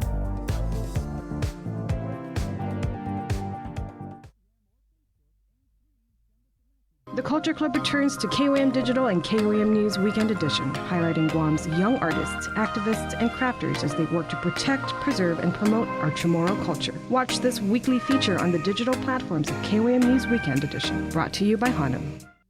Looking for TV schedules, upcoming sports, or special presentations, or what you may have missed over the busy week you had? Well, look no further than KOAM Digital Digest. This weekly emailed newsletter puts all kinds of information in the hands of subscribers each and every week. Just subscribe and we will make sure you keep up with your favorites and stay informed and entertained throughout it all. Go to KOAM.com, click on the newsletter tab, give us your email address, and you are all set. Brought to you in digital partnership with King's Restaurant and Ruby Tuesday Guam. It's the KOAM Digital Digest, your weekly guide to the latest information and best entertainment on the stations and platforms of KUAM. Catch SportsLink on the KUAM News Morning Show, The Link, every Friday to hear about the latest in sports news, game schedules, athlete profiles, and more. SportsLink, brought to you each week by Cure Alkaline Water and Mariana's Irrigation and Landscape, airs every Friday across the multimedia platforms of KUAM. Tune into the broadcast on Breeze 93.9 FM on KUAM TV 11, live streaming through the KUAM News Facebook page, or view highlights on YouTube, KUAM News Facebook, and Instagram. SportsLink is hosted by Dave Delgado through KUAM Sports, and he will make sure that everyone knows what is happening on the fields, in the gyms, and everywhere in between. The world of television is more exciting than ever. Don't miss a minute of special presentations from NBC on KUAM TV 8 or from CBS on KUAM TV 11. Every month, we'll bring you the fun and excitement of award shows and red carpet moments, special series presentations, and other great network programs. Brought to you locally by King's Restaurant, Ruby Tuesday Guam, Bud Light Seltzer, and Docomo Pacific, giving you more reasons to tune in and turn on. Fall in love with TV again with the best from KUAM Communications. My whole family is fully vaccinated because we understand the importance of it. I've seen my daughter, her boyfriend, and friends endure COVID, and I've lost family members because of the virus. I chose to get vaccinated to protect those around me, and most importantly, because of my parents. I'm Jonah Gancharfris, KUAM Senior Producer, and I'm a proud member of the vaccination. Join the vaccination. Scan and plan. For more information, go to KUAM.com. Brought to you by American Medical Center, your partner in healthcare. See what's on TV tonight with schedules, network news and notes, local promotions and giveaways on KUAM Communications social media pages. Like and follow us on Facebook or Instagram now for all the latest and never miss out.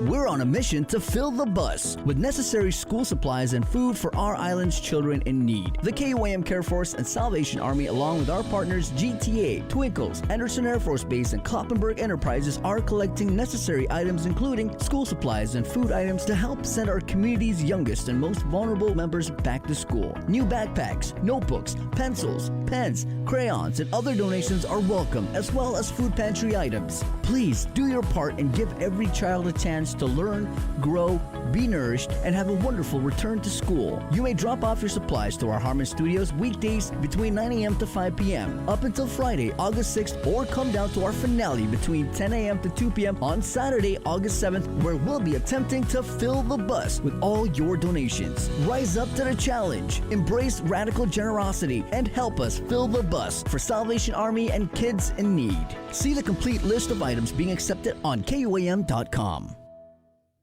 Ekangok ega zan edza kifinut samoro giasuntun samoro kada dia gi KUAM News. Gatsa gi idaling na programa gi alas 8 gi egan gi esla tomorrow streaming radio pedi KUAM News YouTube na channel para linabian fasilidad mizu. Malata fanita para mas información matters sa diligencia isang presyosa na kulturata entry sesultan na sepbi kada dia i lengguahe natibo ni Itzamoro. Iasunto gi finut samoro sa nina fafatu zan pedalinunudzi ni familia mizu gi First Hawaiian Bank.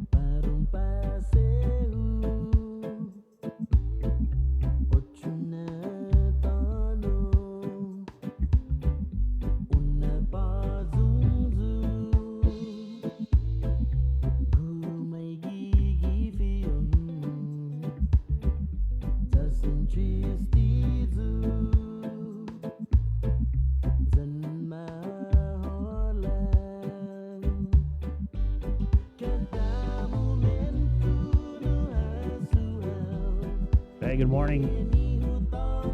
This is the link. Pacific Points, Cabo Enterprises, IT&E, Jack in the Box. It's Thursday. Just a heads up. I just want to warn our viewers who are about to show some very graphic and disturbing images. Just in, viral going around on WhatsApp.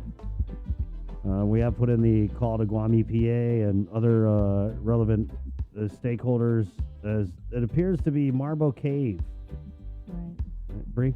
Right, so this may, what we understand, may be connected to what we reported on a couple days ago regarding this Guam EPA investigation into the runoff from a solar farm project in Mangilao, the Marbo Cave area. And so Guam EPA went out there on Friday to conduct an investigation after receiving complaints, pictures, and videos about the runoff from recent rains. So it blocked access for landowners in the area to get to their properties.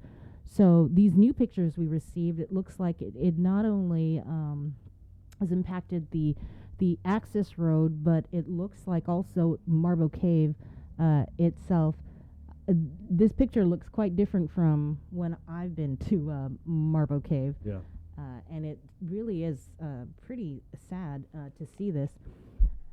So we're trying to get a hold of Guam EPA to kind of talk about this. We heard Public Works might be also involved because that particular solar farm is still under construction, I believe, and so they were supposed to meet certain requirements, like a ponding basin, because if they had the ponding basin, it would collect the stormwater. Yeah, but what I heard was that the area that was supposed to have the ponding basin is where they built the office. And so what ended up turning into the ponding basin were the properties of surrounding landowners and residents. And now it looks like Marbo Cave is a ponding basin too. Right. So, yeah, so when Nick Lee was on the show a couple days ago, he was talking about the problem up there and some of the evidence that they found regarding the possibility that, the ponding basin was not put in place, and what they got from the pictures, and this was just the access road, was what they saw in person when the inspectors went down there. And he did indicate that there may be another site inspection and a possible notice of violation. We're not sure. We're still waiting to hear what will be Yeah, we the actually final course of action. we put in a call to Nick Lee just a couple minutes ago. He's really good about responding. So And guys, correct me if I'm wrong, but that part of the island too is also it's also a very sensitive subject when anything happens environmentally, because the water table is Water always lens, brought up. Yeah, and they always say that's always a major concern anytime something like this happens. right, and so we did put in a call to Patty Long Diego over the Guam Power Authority, and so because this is a solar farm, but it's a GPA contract. So we put in the call to her. I'm messaging with Linda Bonas, the deputy of DPW, right now, asking her if Public Works is part of the response to that area. If you're a resident of that area, because we did try reaching out to a couple residents, but they didn't want to go public, so to speak. If you're a resident of that area or you know anything about it, give us a call, 637-0094. And again, these images appear to be of Marble Cave. And I sent him also to Farron Tyron. Remember, he's come on a few times. He did a video recently over at Marble Cave where he swam in it, and yeah, it looked nothing like this. So, no, yeah, very disturbing. 7:24. Let's go ahead and head into the KUAM News Zoom room, where we're going to catch up with the chair of the Physicians Advisory Group, Dr. Hoa Nguyen. Good morning, Doc. Long time. Hi, Doc. Good morning, guys. Good morning, Chris, Sabrina, Jason. Good morning. Doc, to give you the latest, we have the latest numbers here. Our vaccination rate, this is taking so long, 79.91%. 104 more shots to go. Go get vaccinated. Yeah, Come on. Just a few, I think a few hundred shots, and we're going to get to 80%. But, it's we have a lot of people, 1,000 people that, I think 4,000 or 5,000 people that have the first shot but never finish and complete the series. And we really like for them to come in and complete it, so that way they can be fully vaccinated and fully protected at 95%. Doesn't matter how late you are. Really highly recommend you do that, especially we know that the Delta variant more likely is here in Guam already. I really tell people to come in and get the shot. It's not a good thing when we're going to open all the restriction and you're not protected. From the clinic standpoint of view, we start to see some breakthrough positive from the fully vaccinated people, and they're not sick, and that's what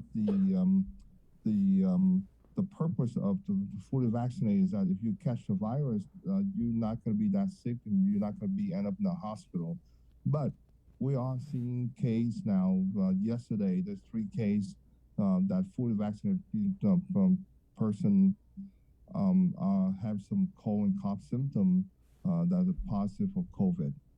So, I can't tell you enough that it's very important that you get yourself fully vaccinated with the double dose of Pfizer Moderna, or just come in and finish that thing. Because I tell you, we expect the case to go up as the restriction going to be lifted. Except the mask going to be still mandate for indoor public place. I tell you, it's here. If you're fully vaccinated, I'm going to ask those people that if you're fully vaccinated, if you have any cough and cold symptom, please protect your colleague, your family, and go in and get tested to make sure that you don't have the infection. Okay, but again, you're not going to feel that sick, but you're going to have some cough and cold symptom. Doc, 79.91%, it's got a little ridiculous. That's practically 80% already. I agree, Chris, and I think that probably by the end of this week or next week, we should be to 80%, hopefully the governor will go ahead and release all the restriction. Again, we were hoping that the business 100% occupancy and there's no restriction on the gathering. But again, the mask is mandated still, so you need to still keep your mask on in the public place, indoor. What did you make of, Doc, what did you make of the reversal by the CDC about mask use for vaccinated individuals? They come out and said, oh, you don't need to wear a mask if you're fully vaccinated indoors. And now they reversed that and said, oh, please, yes, wear the mask. You know, it's based on the Delta variants. For Sabrina, the Delta variants are so much more infectious than the previous COVID strain, and about 60% more infectious than the previous one. And the hospitalization rate are really, really high, and it affects the young population. So, you know, we're still learning things about this COVID, and we're not going to be surprised if CDC depend on what the variants and how infectious they are. They're still gonna switch back and forth on this thing. Everyone wants to go back to normal, right? But at a certain point, when the variant proves itself that it's so infectious, CDC's responsibility is to tell people again, you know, wear your mask even you're vaccinated. Then that's the part where people understand that the fully vaccinated people with the Delta variant, if you're symptomatic, even if you have just a mild cough and cold, the viral load is so much higher than the previous COVID strain that you can still give to the next person. So that's the part where the more they find out about the Delta variants, they have to make the adjustment on the mask mandated. You know, so yeah, I agree. They need to go back and reverse that, just because we find out more about this Delta, and again, it's spread like crazy in the state at this point, and I'm very sure. I know we don't have the any study back from CDC yet, but the Delta is here, and that's how we see the breakthrough positive on the fully vaccinated people. You know, remember it go down from 95% protection from getting infection down to 80% now on the Delta variant. So it is more infectious than the previous strain. Doc, I think I saw some national media reports. So we even had a case of death of a fully vaccinated individual here. But are you hearing anything or tracking anything stateside about hospitalizations of fully vaccinated individuals? Yeah, you know, it's rare to see the fully vaccinated people in the ICU or die from the COVID. It's still a rare number. Again, 96% of the people in the ICU in the state are unvaccinated people.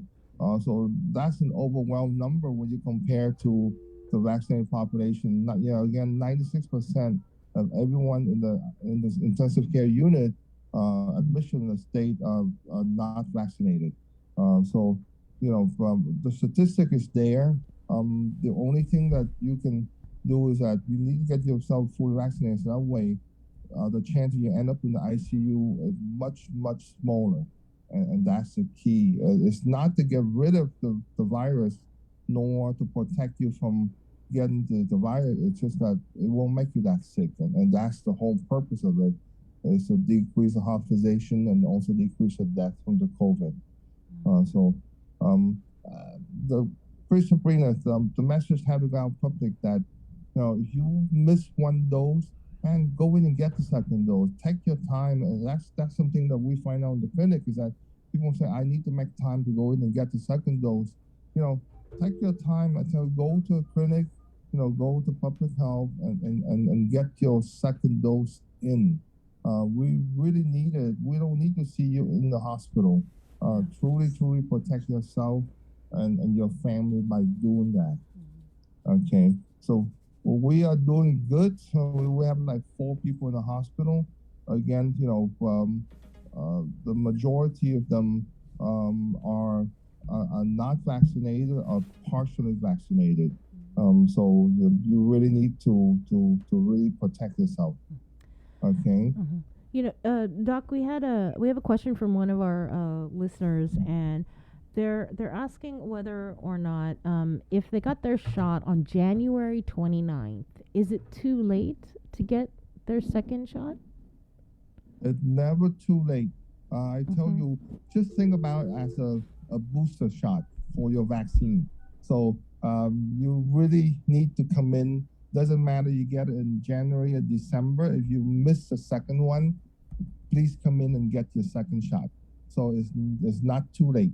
And just think about the second shot now as you pass your 6 weeks mark as a booster shot for your vaccination. So please come in.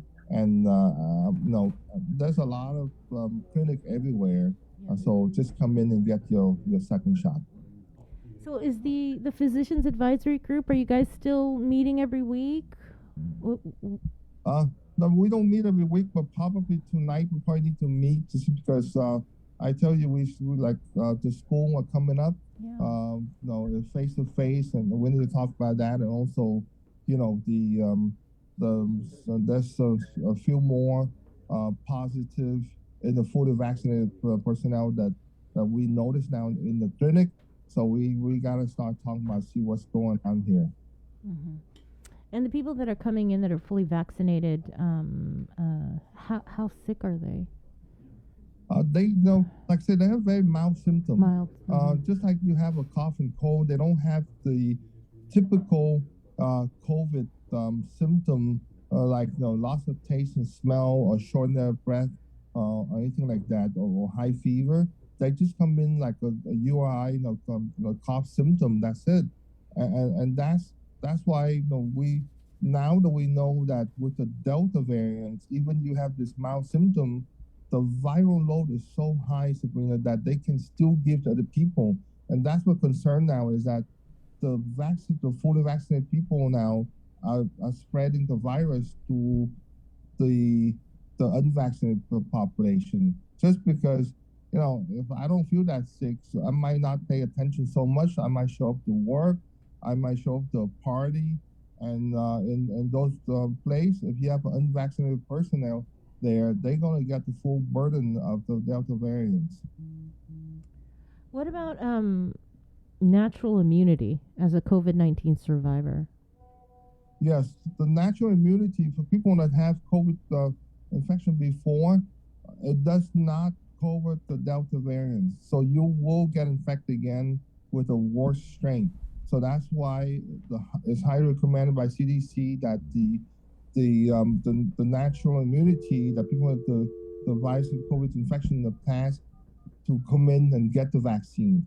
Because we know the vaccine, at least right now, the study showed us 80% coverage for the Delta variant. So they're not protected from this new strain. Any word on booster shots, whether or not we're going to have to be subjected to that? Yeah. There's no word for that one yet. We probably hear something in October time frame. Because the first shot coming in December, so hopefully in October, we hear something. Myself, I got my first shot in December, so I'm getting toward the end here. But also some studies show that the mRNA vaccine, it might have a longer lasting because of memory cells, so it might work a bit longer. So again, it's a new vaccine, so they still have some new study coming out, so we'll see what happens. But yeah, probably Sabrina, Chris, probably sometime October, November, hopefully we hear something. But for right now, I know we get to 80%. We cannot slow down the vaccination clinic. We still need to push it. We need to make sure people complete their second dose. By the way, did you go to that GMS meeting last night? Yes, there's a lot of us attend the meeting, and it's a concept that we want to push out, to make sure that the most important thing is to make sure that Bill 112 does not pass, and also to make sure that the patient and physician need to have an open dialogue in order to work out the issue. There might be some misunderstanding, might be some educational stuff, but we like to make sure that patients have full access to the physician, the provider, if they have anything that they think is a mistake or an error, whatever. Those communication need to be fully mandated to make sure that the physician, the provider, the hospital sit down and talk to the patient face to face and try to answer those concerns of the patient. Because I tell the majority of the cases that there's no communication within the patient and the provider at the hospital. And that's the key here is they need to sit down and talk before they go to any type of arbitration or any type of litigation in court. That's a headache for everybody. So yes, it's a very good meeting. We hope that we will bring this concept to the senator and have them discuss in the public, so that way, we can all work together to improve the quality of care for Guam.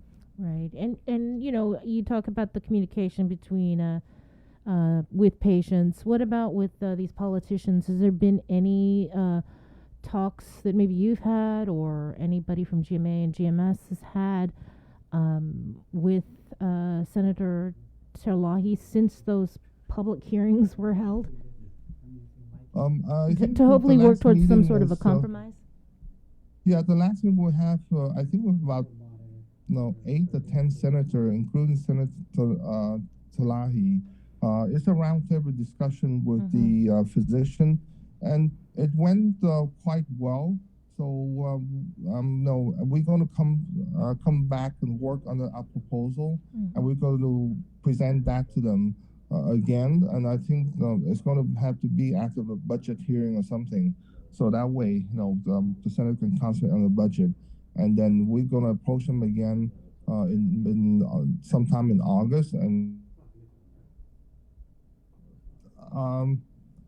Happy and confident that the senator are willing to sit down and talk to the medical community. So I think that hopefully it work out well for everybody, because we all have the same goal.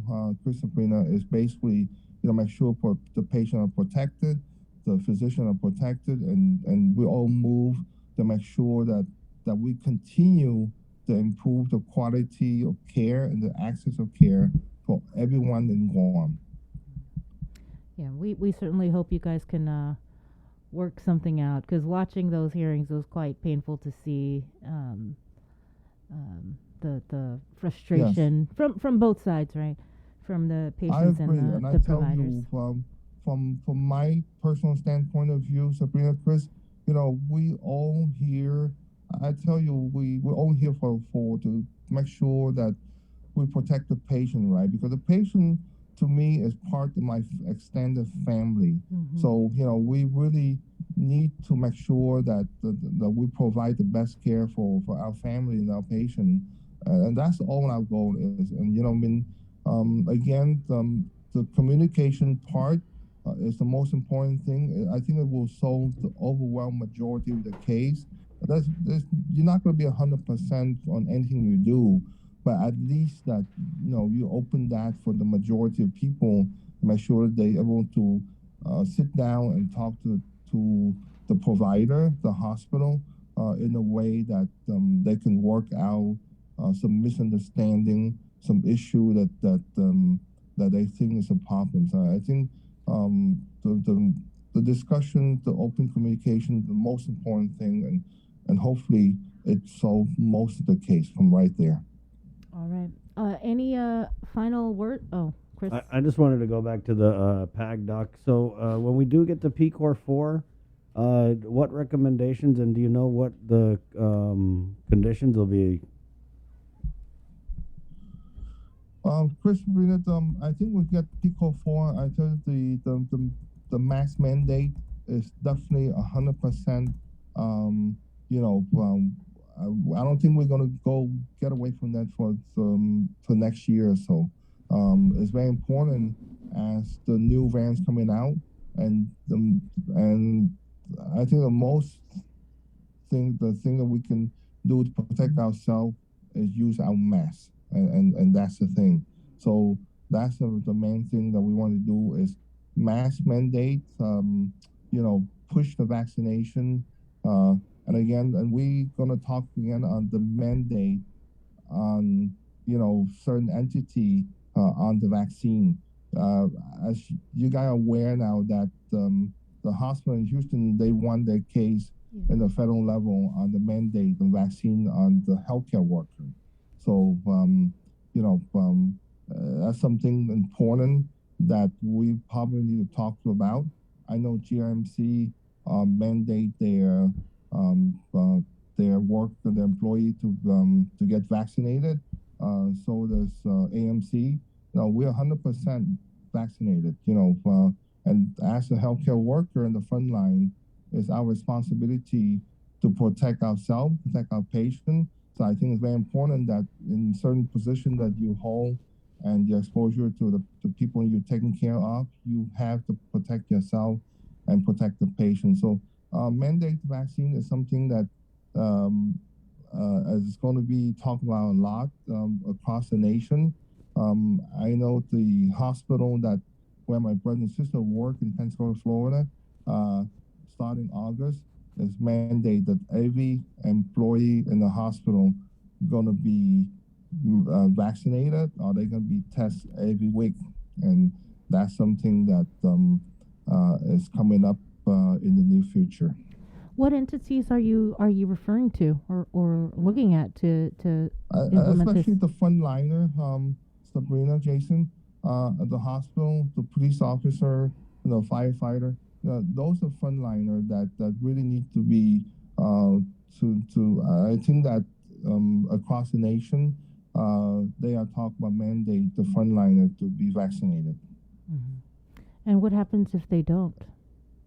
The hospital in Houston, the federal just say if you don't agree to mandate from the hospital, find another place to work, and that's the federal judge. They went through two level of judiciary already, and every level the same thing. If you don't want to get vaccinated, then you gotta find a job somewhere, and so and like I say, I think every hospital in the state are waiting for that judgment, and the judgment just came. So most of the hospitals now in the state will be sometime in August. They're going to mandate that. Mm-hmm. And I would think that perhaps there might be exceptions where the mandatory vaccination policy might not apply. They have an exception for religious belief. We have to respect that. For people that have some certain medical condition that cannot get vaccine, cannot be vaccinated. Yeah, you have to have those special conditions for people. But I think for overall majority of people that can get the vaccine, they will be mandated to get the vaccine. Like I say, you have a choice of doing that or get tested once a week. Again, you're on the front liner. I think your responsibility is protect the public and protect yourself. So, and that's something that, again, is a very hot topic nationwide. And the hospital in Houston, they won their case again for the second time.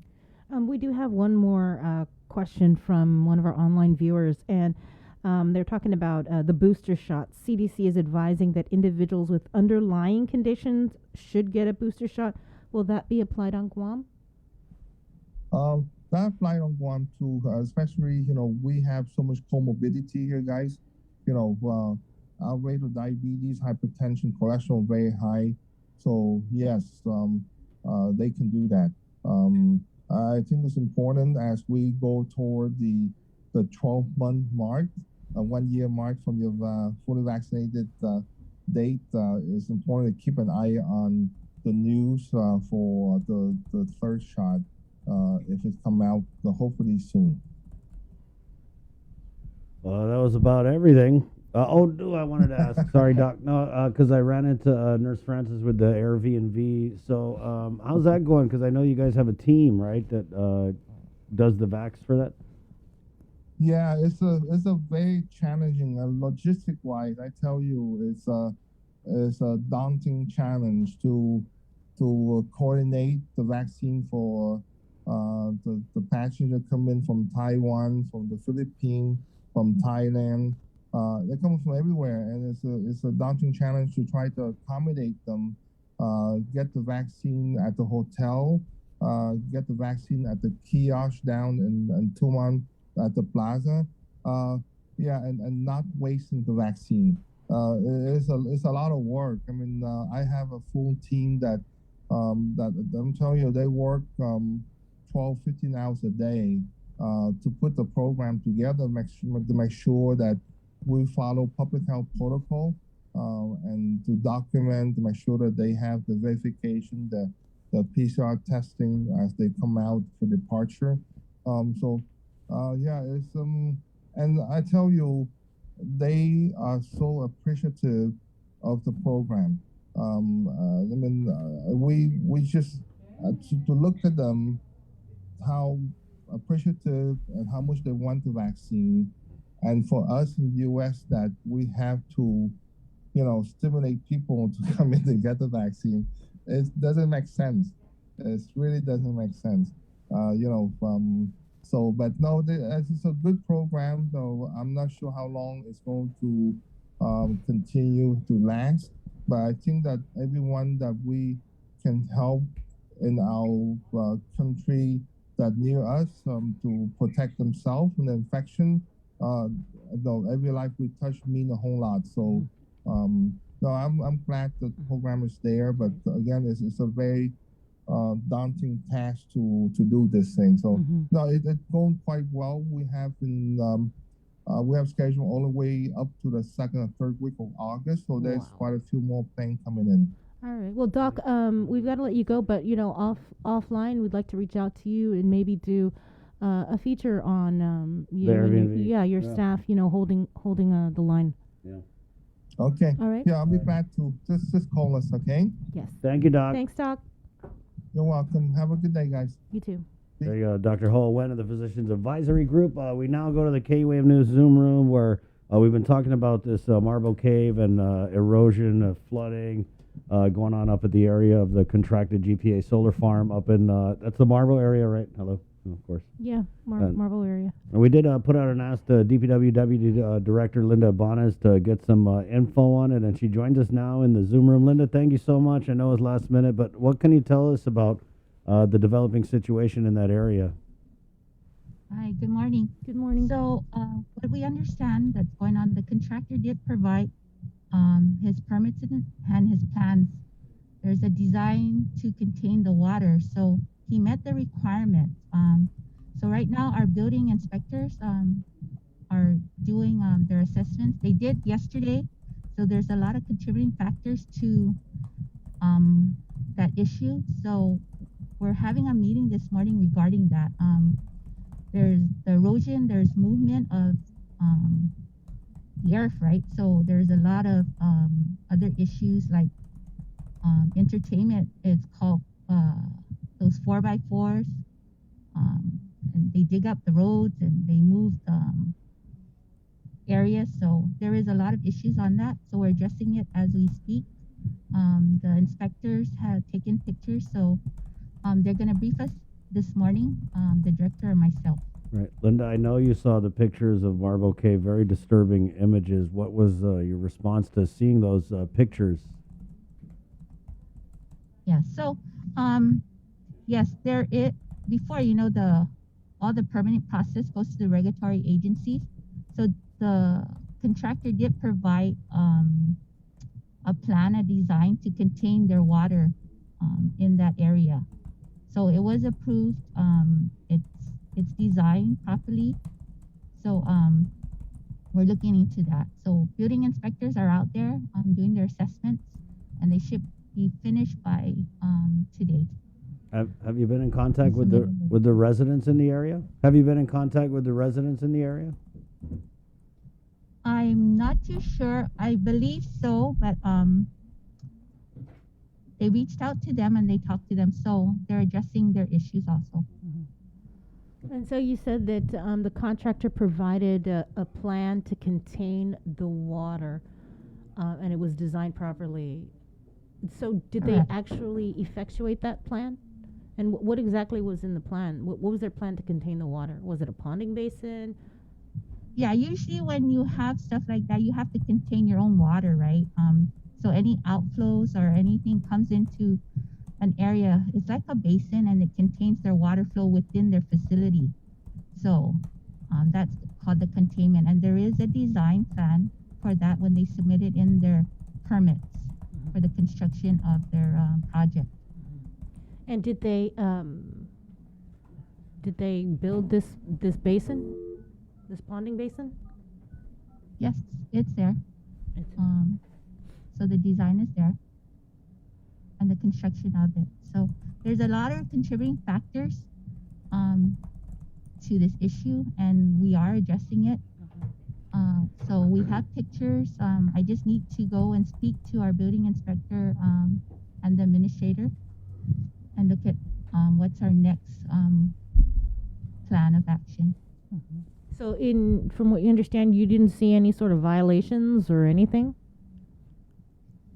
Not right now, and like I said, once our team is completed with their assessment, that's when we'll look at it. But right now, there's no notice of violation issue. Well, what kind of action would DPW be able to take? Because we understand that Guam EPA, they conducted their own assessment, and what they saw in pictures that they had received, there was strong evidence to show that there were some violations. Yeah, so there's a lot of other components to it, Sabrina. It's not only EPA, there's Public Works, and so there's other issues in that area. There's private property, the project development. So once we begin our assessment, and we'll open the discussion with GEPA, and then we'll go with the course of action, what we need to do. So we're looking at a multi-agency investigation involving DPW and Guam Well, EPA. with our regulatory agencies, we do what we need to do based on our mandates, and we review the plans and the issues. So we will address it in our regulatory mandates in our department as a building officials. What's it called when they complete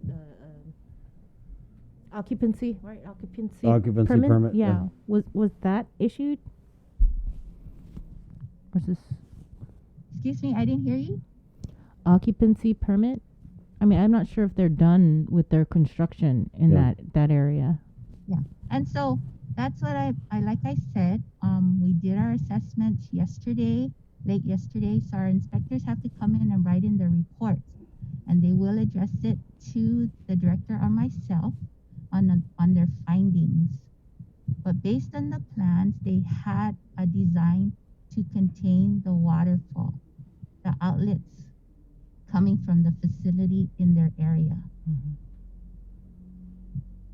So, Linda, basically what you're saying is there's that issue which prompted the Guam EPA response, but now that your people were there on the scene doing assessments, you're also looking at off-roading and private property and what other factors may or may not have contributed to this situation? Correct. Okay. So when the soil is disturbed, there is soil erosion. It how do you say, the water flow redirects the pathway. So when you move earth, of course, water moves in different directions. So those are the issues that we are addressing also. Are you done? We have a floodplain administrator, so they're looking at that too. Are you done with the assessments? Or did you say your inspectors were going back today?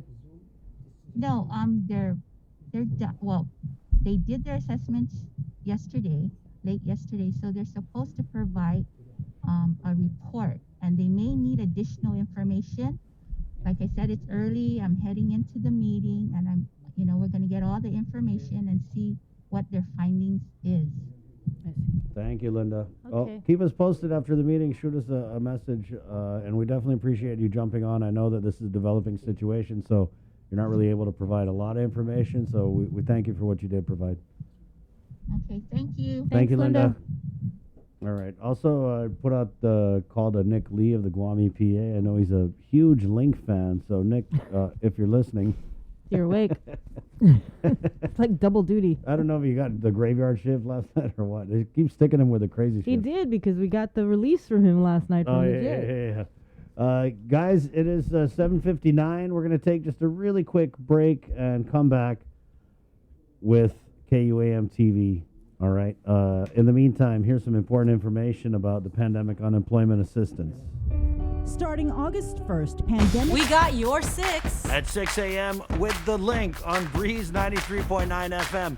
Bree and I connect you with all the latest news and information you need to know to start your day. Then check back with Guam's news leader at 6 p.m. for the day's top headlines with KUAM News Primetime. From 6 a.m. to 6 p.m. and everything else in between with KUAM Digital, we got your 6.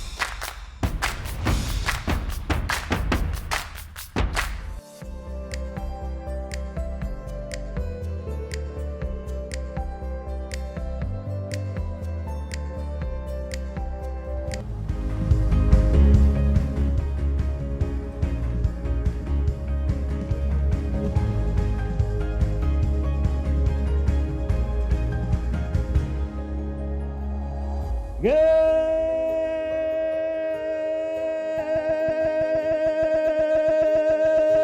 morning, Guam. Right on. Morning. 8 o'clock on the dot. That's it, Pensit. Welcome to work. This is the link. Good morning, KUAM TV. My name's Chris. And that's Sabrina, and there's Jason right there. Good morning. Welcome to work if you're just getting into the office. If you are friends on the East Coast, glad you made it home okay. It is 8 o'clock, and this is the link. Again, Pacific Points, Cabo Enterprises, IT&E, Jack in the Box. Coming up on the show, May Habib of the Guam Memorial Hospital. We're also going to catch up with public health inspections. They've been out there doing their inspections. Where to go, where not to go, what the deal is, we'll find out. And then also catch up with Jerica Sanchez of the Department of Corrections. She's filling in for Major Anton Uggan, who's a regular on the show. So we'll get our prison update from her coming up here. Good conversation, Bree, with Dr. Hoa Wen of the Physicians Advisory Group. It's a lot of information. Yeah, the Physicians Advisory Group is still stood up. They may be meeting, I believe that's what he said, tonight, because schools are getting ready to open. So they're going to be talking about that. They're also going to be talking about entities in which we could see a mandatory vaccination requirements. Specifically, he was mentioning frontline employees. So that discussion will be held, I believe, this evening when the Physicians Advisory Group meets. We also talked about the booster shots. Right. What did he say? Because I was trying to get a hold of somebody on the side. He said they're still waiting for CDC to make.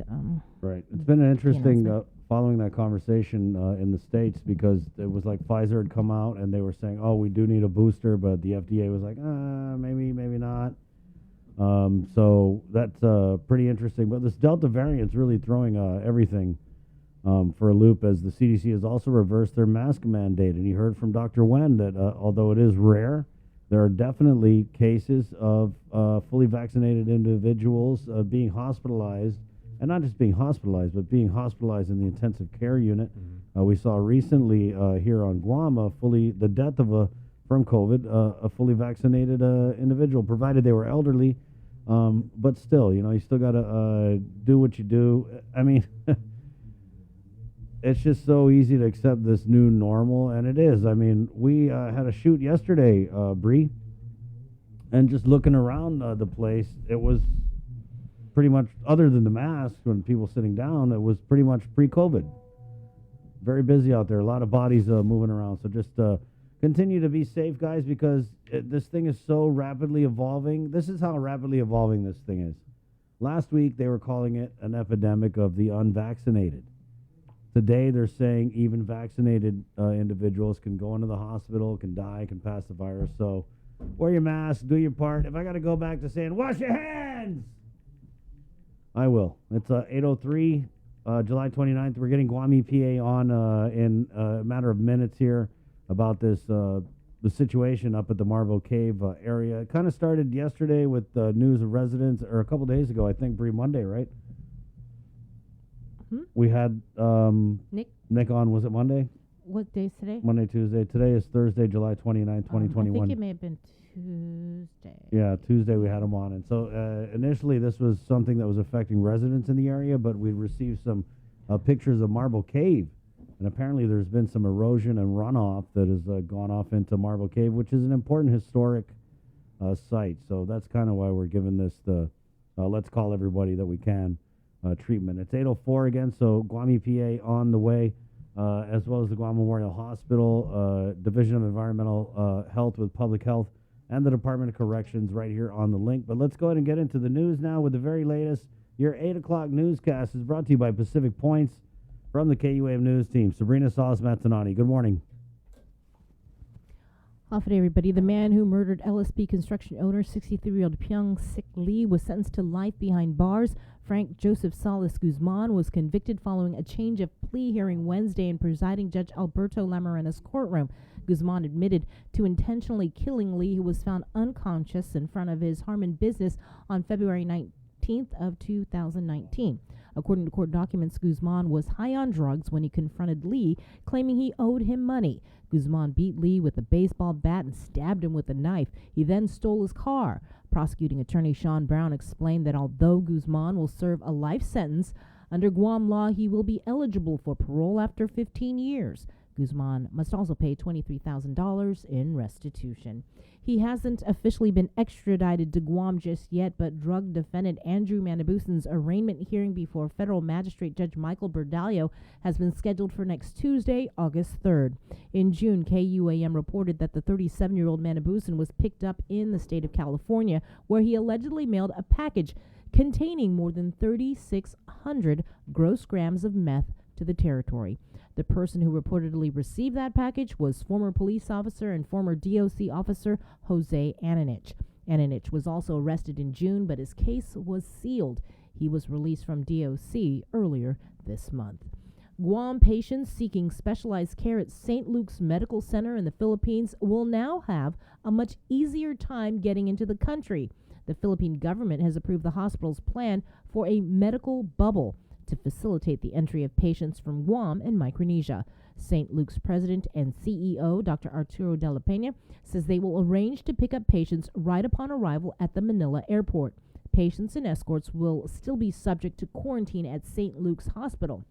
The hospital has also arranged with the local Philippine consulate to fast-track the entry visa process. Patients will need to coordinate with their physician, health insurance carrier, or the St. Luke's local office, PhilMD. You can watch that full interview on In Full Zoom with Dr. De La Peña right now on our Facebook page. From the newsroom, a bill to raise the RISE Act payout amounts went through a brief public hearing yesterday. Senators are fast-tracking the measure to possibly get in on the agenda for the next legislative session scheduled for Monday. This as they continue to try and pressure the governor to get those payments out. Nestor Lucanto will have that, plus Tyler will have environmental news with an update on the tire removal project in Cocos, and Isaiah reports on the superintendent of Catholic schools' position on whether charter school teachers should be required to be certified. Here's more. This news update is brought to you by Pacific Points. Do more, get more. 2536. The bill by Senator Jim Moylan would raise the payouts from $800 to $1,000 for individuals and from $1,600 to $2,000 for couples. If it does make it onto the agenda, Moylan has indicated he will add a series of amendments, such as removing the $30 million cap and ensuring that everyone who's eligible gets paid. Those are all issues that drew support from the lone person to testify, military veteran Adam Drilon. The governor won't call for an emergency session for the legislature so that changes can be made to the All Rise Act. Why? PUA funds stop in September and our economy is far from recovery. I would say that getting these funds out to the people of Guam punctually is an emergency. He adds that keeping a cap on the payouts will just pit people against one another. Because essentially what she is saying, if she doesn't remove the cap, is that not every individual and family deserves to get paid the full amount of the All Rise Act. A first-come, first-served basis? Are you kidding me? You might as well throw your people in a cage and ask them to fight and kill each other, and the ones left standing get paid. Drilon also decries what he believes is the divisive nature that's being created. This is the overall tone I'm getting since this administration took office. Government comes first, and then the people come last. The government versus the people. And that's not how government works, and that's not how and why government was created. If anyone thinks I'm just bashing the governor for no good reason, well, I voted for her. So I believe I have the right to be critical of how she is running her governorship and how it all affects the people of Guam and the future of our beautiful island.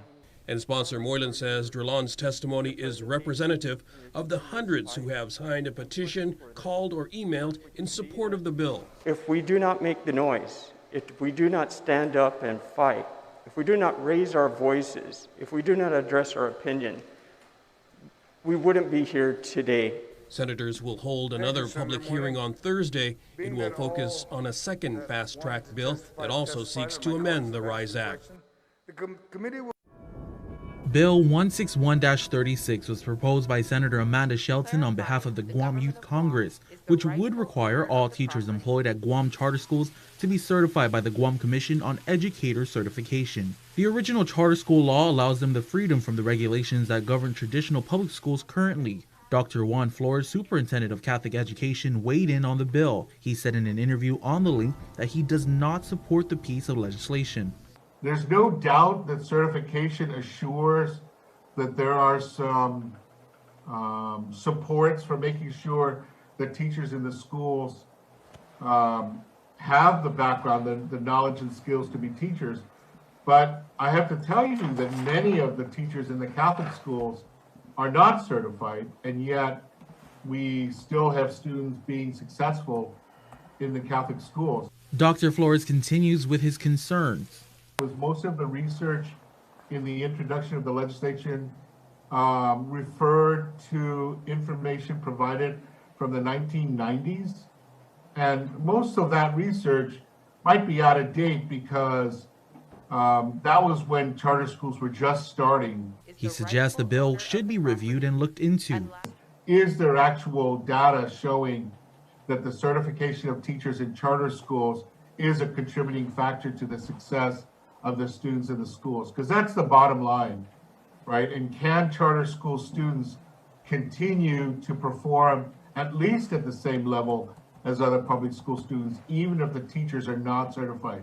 Recently, Guahan Academy Charter School and iLearn Academy Charter School voiced that they are not in full agreement with the bill for a number of reasons. Some of the concerns are certification will be cost prohibitive, charter schools will not be able to pay certified teachers accordingly, and it may affect their hiring authority.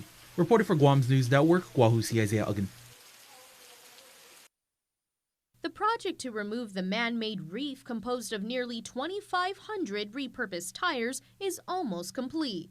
The Guam Environmental Protection Agency, along with Unitech and Mr. Rubbishman, collaborated in the effort. And after nearly 3 weeks of work, approximately 1,500 to 1,800 tires were extracted. Not all of the tires may be cleared, however, because as KUAM previously reported, as divers went deeper, so did the tires in the sand. Guam EPA's Nick Lee.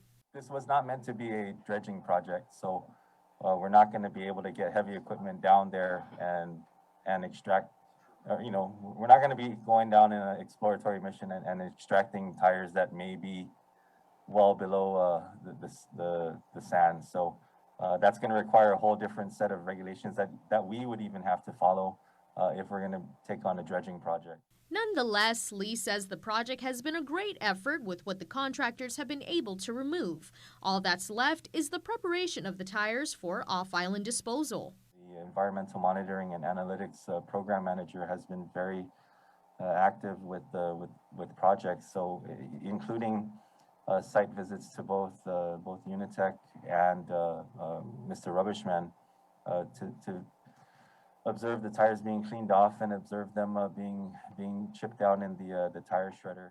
The idea of the reef was to repurpose the tires in the hopes of increasing fish stock and allowing coral growth to thrive. However, not only was it ineffective, but it also posed a threat of chemical leaching and disrupting other marine environments. Reporting for Guam's News Network, I'm Tyler Matanani. This news update is brought to you by Pacific Points. Do more, get more.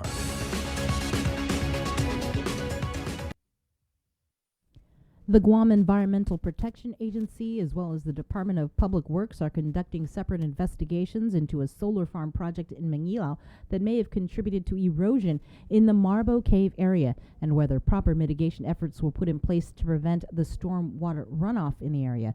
DPW Deputy Director Linda Ibanez confirms their inspectors conducted an assessment yesterday, and she, along with Director Vince Areola, are being briefed on the situation today.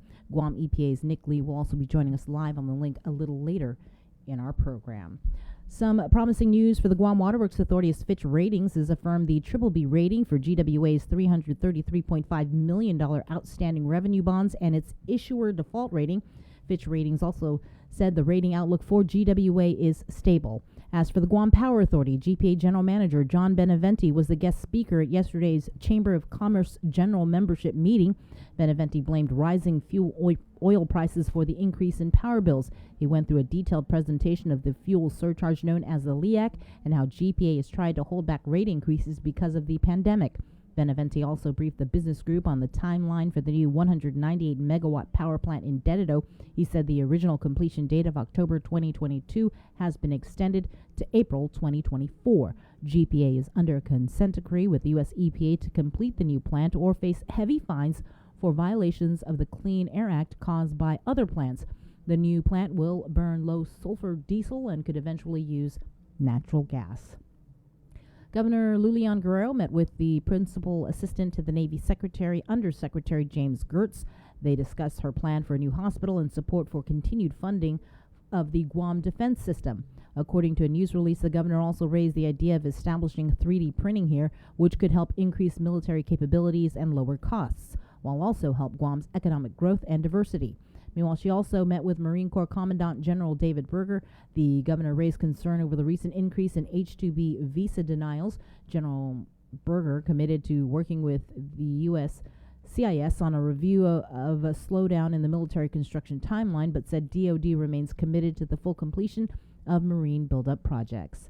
As the Olympic Games continue in Japan, so does the rise in COVID cases. Tokyo is struggling as it tries to balance hosting the Games while maintaining a state of emergency because of a record number of new infections. Ian Lee reports. It's supposed to be a message of reassurance from Japan's prime minister. He told reporters the spike in COVID cases is not a problem for the Olympics. But some folks aren't so sure. This woman says she's worried that she might get infected. Tokyo just reported its highest ever daily number of new COVID cases. The host city confirmed more than 2,800, the highest since the pandemic began. While Olympic organizers reported 7 new cases, including 2 athletes. As the Delta variant drives the surge in cases, the Prime Minister pleaded with his people to stay home and watch the games on TV. But some Olympic fans are ignoring him. Hundreds gathered to catch a glimpse of a women's cycling road race over the weekend. This man says he's concerned about the overcrowding, but it's not enough to keep him home. Many at this race say they came out to be a part of history. The government hopes that doesn't also include being part of this latest surge in COVID cases.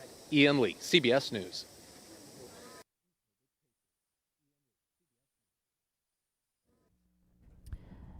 Back here at home, 8 cases of COVID were reported out of 397 tests performed on July 27th. Of the new cases, 4 were identified through contact tracing. To date, there have been a total of 8,522 officially reported cases of COVID-19 on Guam, 143 deaths, 54 cases are active, and there have been more than 8,300 recoveries. There are also a total of 4 hospital admissions. The CAR score is 0.2. As for vaccinations, Guam is closer to reaching the 80% herd immunity goal.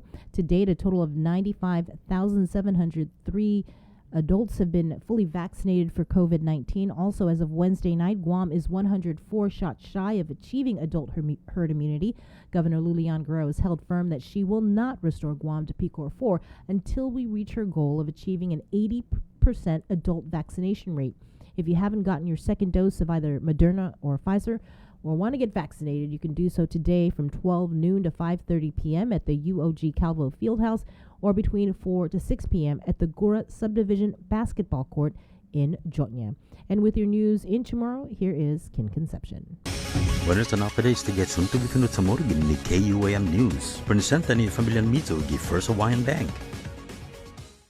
Aji pumuno si Pyong Sig Lee sa 63 anos na edad, diyan ni LSP Construction sa masentensya para mapreso as takifanatay niya.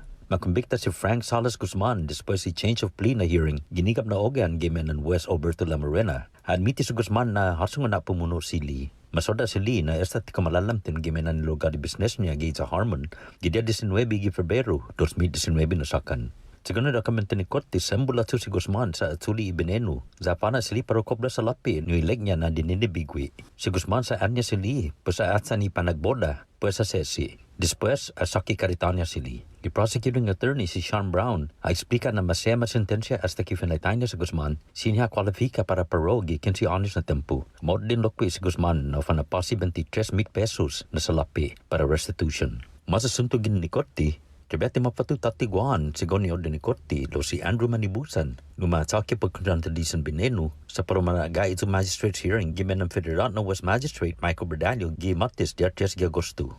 Ma-report ni KUAM na ma-arresta si Manibusan giza California. Matake si Manibusan na may pakete na sa ganin di maski 3 grama na meth magigwahan.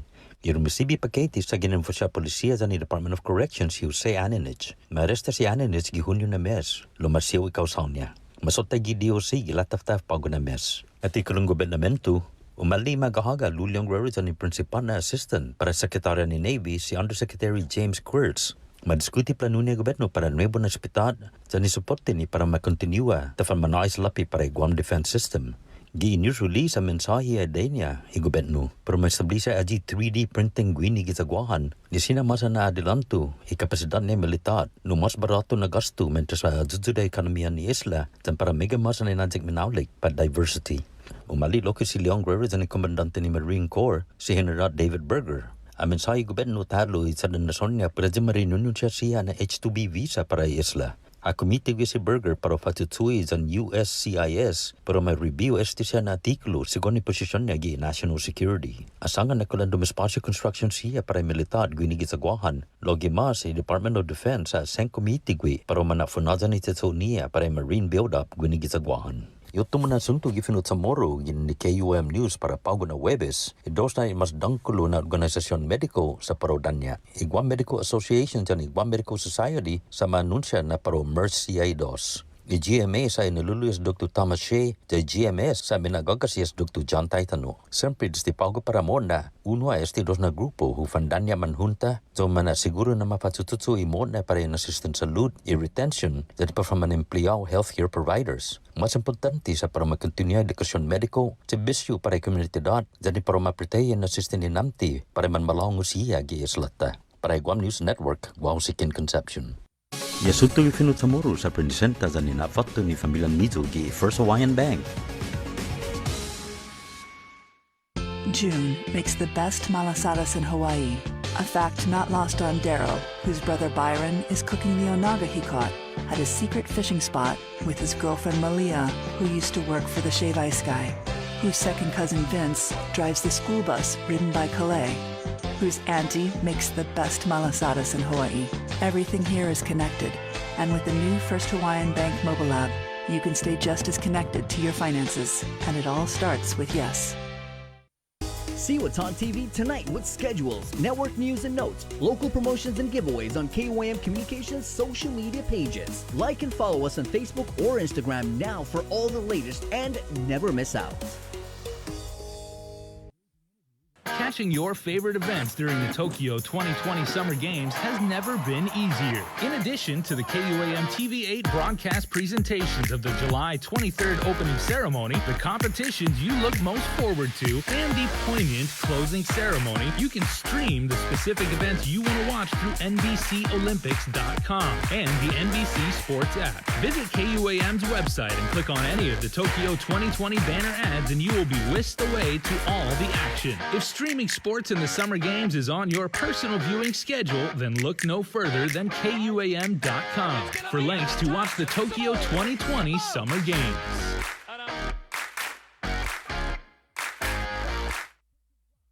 We're on a mission to fill the bus with necessary school supplies and food for our island's children in need. The KUAM Care Force and Salvation Army, along with our partners GTA, Twinkles, Anderson Air Force Base, and Kloppenburg Enterprises, are collecting necessary items including school supplies and food items to help send our community's youngest and most vulnerable members back to school. New backpacks, notebooks, pencils, pens, crayons, and other donations are welcome, as well as food pantry items. Please do your part and give every child a chance to learn, grow, be nourished, and have a wonderful return to school. You may drop off your supplies to our Harmon Studios weekdays between 9 a.m. to 5 p.m. up until Friday, August 6th, or come down to our finale between 10 a.m. to 2 p.m. on Saturday, August 7th, where we'll be attempting to fill the bus with all your donations. Rise up to the challenge, embrace radical generosity, and help us fill the bus for Salvation Army and kids in need. See the complete list of items being accepted on KUAM.com. The Culture Club returns to KUAM Digital and KUAM News Weekend Edition, highlighting Guam's young artists, activists, and crafters as they work to protect, preserve, and promote our Chamorro culture. Watch this weekly feature on the digital platforms of KUAM News Weekend Edition, brought to you by Hanum. Get up and move, Guam! Join the mayors of Talifofo and Inilahan for Haan and Minagov, a great day to celebrate the reopening of our island at the Valley of the Ladi, Saturday, July 31st from 10 to 5 p.m. Local artists, farmers, and Guam-made products will be on hand while you enjoy performances from our best cultural entertainers and musicians. Enjoy the finest food that Southern Guam has to offer. Help us open our newest attraction, the Micronesia Cultural Village. Tickets can be purchased online at valleyoftheLadi.com. Haan and Minagov is brought to you by the Guam Visitors Bureau, Guam Economic Development Authority, Valley of the Ladi, Jungle Riverboat Cruise, Kloppenburg Enterprises, Para Ipribetsu Itautauta, the Guam Brewery, Island Beverage Distributors, and the stations of KUAM. Get through the work week with a special office party from Uno Go and participating restaurants. Every week, we're delivering lunch from a local dining partner to one lucky office for up to 15 people. For a chance to win, all you have to do is 1. Register as a user on the Uno Go app or website. Existing registered users may be entered as well. 2. Follow us on Instagram or Facebook. And 3. Send us a message with your name, contact email, and phone number, your office, and its location. We'll draw a winner every Friday on the link on Breeze 93.9 FM on KUAM TV 11 and streaming on Facebook Live, and coordinate the day of your choice for lunch to be delivered the following week. We'll also feature your office celebration on KUAM News every Friday. Put smiles on your co-workers' faces and enter today. Open to Guam residents only. Conditions apply. See the Uno Go Guam Facebook page for details. Thanks to our participating restaurants, Beach and Shrimp, Lone Star, Jamaican Grill, Ajisen, Sing's Cafe, Pika's, and the Sheraton Laguna Guam Resort. This week's Office Party giveaway is from Jamaican Grill. Enter today to win.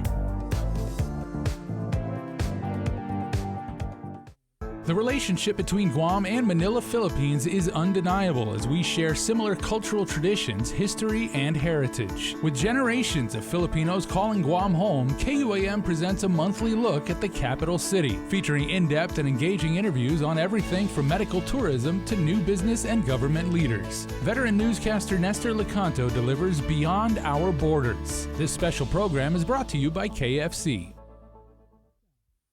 GU Self-Storage, conveniently located near the Harmon McDonald's. We offer affordable rates, online payments, and auto bill pay for your convenience. Plus gate access daily from 6 a.m. to 9 p.m. Call us today at 648-7867 for more information.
Hey, what's up? Good morning, KUM TV.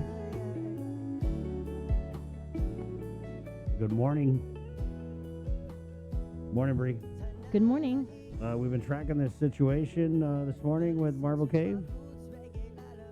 Yeah, and we did our first story on this a couple of days ago when Guam EPA's Nick Lee was on the show. Yeah. And he was talking about an inspection that was conducted last week Friday after receiving complaints, pictures and videos regarding the runoff from that solar farm. And so we received those pictures just yesterday regarding the erosion and what's happening with the Marble Cave area. And so DPW did an assessment yesterday, and they're meeting about it probably as we speak. So let's bring in Nick, who is in the Zoom room. Good morning, Nick. Thanks for joining us. Hi, good morning, Chris. Good morning, Sabrina. Thank you for having me. So have you seen the pictures of what's happening over now at the Marble Cave area? And was that part of the inspection that Guam EPA did last week? Yes, some of the photos that are circulating are from the agency's personnel. So these photos, well, the ones I've seen are associated with an additional inspection that took place yesterday afternoon. This time it was in the Marble Cave area adjacent to the solar farm property. And so the environmental monitoring team, which consisted of the program administrator and one of the biologists, did a site inspection of the cave area and observed that there was a significant amount of sediment that had been deposited into the area. The pathway that most folks would normally take to access the cave has been obliterated, and that could be attributed to the influx of stormwater that could be associated with the project after the heavy rainfall we've been receiving over the last several days. It's in bad shape. The monitoring team did make a recommendation that Marble Cave site should be closed off to the public, out of concerns for safety. Accessing that area is a challenge in normal conditions for some people, but based on what the program observed, it's likely that it's best that the public refrain from visiting that area just so that they don't get hurt. Trying to get down into the cave. Who's going to pay for this, Nick?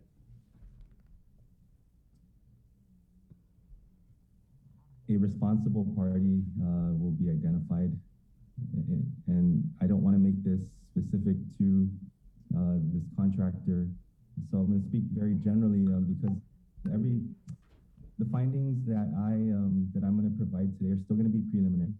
I can tell you that a notice of violation is being drafted. It's going through legal review and will be prepped for the administrator's signature. There are still additional inspections that need to take place, especially in the surrounding jungles, just so that we can identify any additional scouring that was caused by the improperly managed stormwater runoff from the project. So the responsible party is liable for any and all damages that are going to be associated with their project, along with any remedial action that can be taken. There are some instances where natural attenuation will take place, meaning nature does have a way of healing itself, but if there is something that must be done to correct the infractions, then that is going to be on the responsible party. And in this case, it is likely that the contractor's got a lot to be responsible for. We reviewed their plans. There was no reason, there was no evidence that these guys would be in violation of anything. There's no history of any wrongdoings with any of their projects. And when you look at the photos and you go through the the inspections, it's obvious that this is egregiously in violation of our regulations. It also sends the wrong message to responsible contractors who manage their projects responsibly. You have a plan that you submit to the agency. It goes through review. You stick to that plan. It's as simple as that. There was some issues with the ponding basins on this project site. Some of them were either incomplete or not constructed at all. And again, these are preliminary findings. When anytime you start doing any earth moving work, you got to guarantee that these control measures are in place. Otherwise, you're going to have problems like what we're seeing now. It is completely irresponsible. It is a disservice to the community when. And here's the ironic part. Your project is to look into sustainable energy, and you don't take the time and you don't honor the spirit of the project when you're causing damage that could have otherwise been avoided. Nick, you're using words the like agency is going. I'm sorry. You're using words like egregious, disservice, irresponsible. We're talking about Marble Cave, and from what you're saying, the entire path going down there has been obliterated. We see in the pictures that are showing that the actual cave, which is rich in historical significance, right? Isn't that fresh water? Yeah, it's a freshwater source. I mean, I didn't even see any water. Yeah. I know that the NOV is still in its draft stages. That's correct. Yeah. So I'm just wondering about the cleanup and I mean the obvious impact, and how do you go into an area like this that is historically significant, and I'm pretty sure is probably, I want to say it might be under the jurisdiction of, I don't know, is the SHPO? Those things need to be determined, and I know that we want to do our best to inform the public of what the government is going to do about this. We don't want to give any premature details until we have dotted all our I's and crossed all our T's on that document. And so I do want to share what I can with you folks and the rest of the community. As a reminder, you guys have covered countless stories on responsible parties who have received notices of violations, and there's a component in there. Everybody kind of focuses on what's known as the administrative penalty order. That's kind of the liquidated damages, where you have a dollar amount assessed in the form of a fine. Part of that also is the orders of compliance, and that tells you what you need to do to correct this, and so there's still a lot of work that needs to go into finalizing that document. I mean, it is still our responsibility as a regulatory agency that we don't violate any due process, and if we did that, we're no better than the people that we're accusing of committing these environmental infractions. So I do want everybody to understand that. I imagine at some point there's going to be a long list of things that the contractor needs to do to first ensure that no further damage is going to take place, followed by orders to have some remediation on the site performed, and possibly even monitoring after those actions have taken place. Hard to say at this point. This is very much in investigation mode right now with the agency. There are additional site visits that are going to be planned today by both the Water Pollution Control Program and the Environmental Monitoring Program. The results of those site inspections are going to be assessed and will be included in the notice of violation, which again includes your orders of compliance and your administrative penalty order. I'm just looking at one of those pictures with that platform. Is that where people, jump off of to go swimming? It looks like a cement square-shaped platform. Yeah. Mm-hmm. Yeah. So how would you clean that up? It just looks like you can't swim there anymore, like ever. That's something that we have to determine. In speaking to the environmental monitoring program, we may have to enlist the help and the services of a hydrogeologist. We're not exactly experts in that field. Yeah. I've heard that Guam has not had a territorial hydrogeologist in a while. I don't quote me on that though. But I know that we may probably have to sit down and have some discussion with Weary, somebody who is an expert in that field, to see what can be done. But first things first is whatever we do, it should not produce any more harm to that area. And so that discussion is still a little whiles away. The primary focus is on having the contractor correct all of the infractions that it will be responsible for once that violation is issued. How many ponding basins are supposed to be there? Do you know? Looking at the preliminary reports, they talk about site visits to ponding basins 1, 3, 4, and 5. So you could reasonably assume there's supposed to be at least 5 if they're numbered sequentially. Some of these ponding basins that were inspected were either not constructed or in the middle of construction, or did not contain the required BMPs or control features that were indicated in the project plan. And before I continue, I'm hearing that when the plan was reviewed, it was a great plan. The problem with plans, though, if you don't follow through what you put on paper, then you have problems, and we're all witnessing that right now. All right. Well, Nick, I appreciate the gravity with which you're speaking. I could tell that this is definitely something that the agency is taking very, very seriously. So thanks for coming on.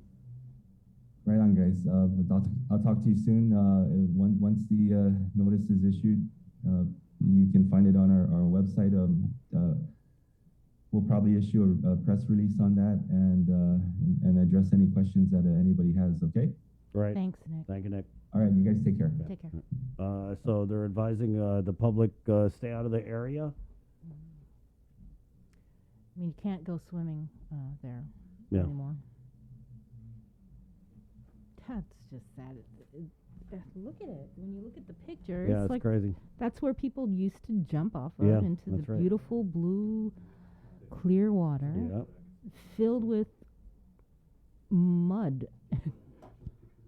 I've never seen. Yeah, and I mean it's so sad. I mean, it's crazy when you think about it, because these the erosion control measures, it's supposed to be the most basic part of any type of construction, and it's so basic that we routinely see a lot of private businesses getting dinged for not putting up these BMPs of best management practices for the erosion and runoff control. I mean, there was another contractor on Back Road, I want to say more up by the Fidian area, that we had reported on, that also had violations for just the same thing.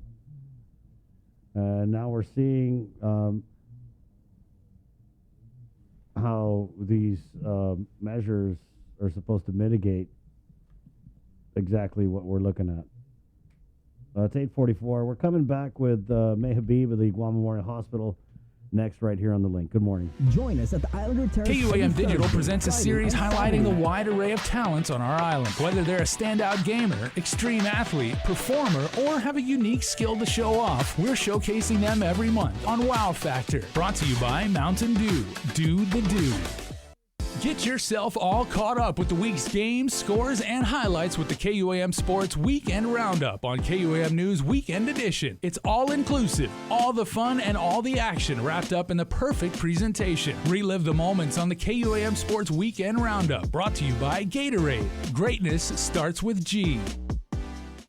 Looking for TV schedules, upcoming sports, or special presentations, or what you may have missed over the busy week you had? Well, look no further than KUAM Digital Digest. This weekly emailed newsletter puts all kinds of information in the hands of subscribers each and every week. Just subscribe and we will make sure you keep up with your favorites and stay informed and entertained throughout it all. Go to KUAM.com, click on the newsletter tab, give us your email address, and you are all set. Brought to you in digital partnership with King's Restaurant and Ruby Tuesday Guam. It's the KUAM Digital Digest, your weekly guide to the latest information and best entertainment on the stations and platforms of KUAM. Get through the work week with a special office party from Uno Go and participating restaurants. Every week, we're delivering lunch from a local dining partner to one lucky office for up to 15 people. For a chance to win, all you have to do is 1. Register as a user on the Uno Go app or website. Existing registered users may be entered as well. 2. Follow us on Instagram or Facebook. And 3. Send us a message with your name, contact email, and phone number, your office, and its location. We'll draw a winner every Friday on the link on Breeze 93.9 FM on KUAM TV 11 and streaming on Facebook Live, and coordinate the day of your choice for lunch to be delivered the following week. We'll also feature your office celebration on KUAM News every Friday. Put smiles on your co-workers' faces and enter today. Open to Guam residents only. Conditions apply. See the Uno Go Guam Facebook page for details. Thanks to our participating restaurants, Beach and Shrimp, Lone Star, Jamaican Grill, Ajisen, Sing's Cafe, Pika's, and the Sheraton Laguna Guam Resort. This week's Office Party giveaway is from Jamaican Grill. Enter today to win. KUAM's multi-platform morning show, The Link, just got a little more delicious with Feed Me Fridays. Chris, Sabrina, Jason, and the rest of the morning crew will take some time off each Friday to talk, taste, and tempt you with all the latest and greatest food and drinks on Guam. Old faves, new hits, and everything else we can put in our bellies. It's Feed Me Fridays on The Link, brought to you by King's Restaurants, Ruby Tuesday Guam, and Devondale.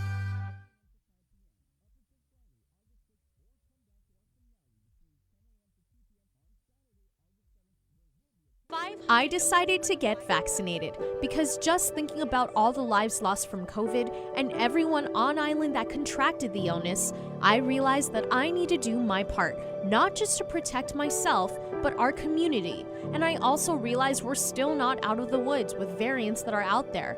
I want to be safe, and I want to keep my family safe.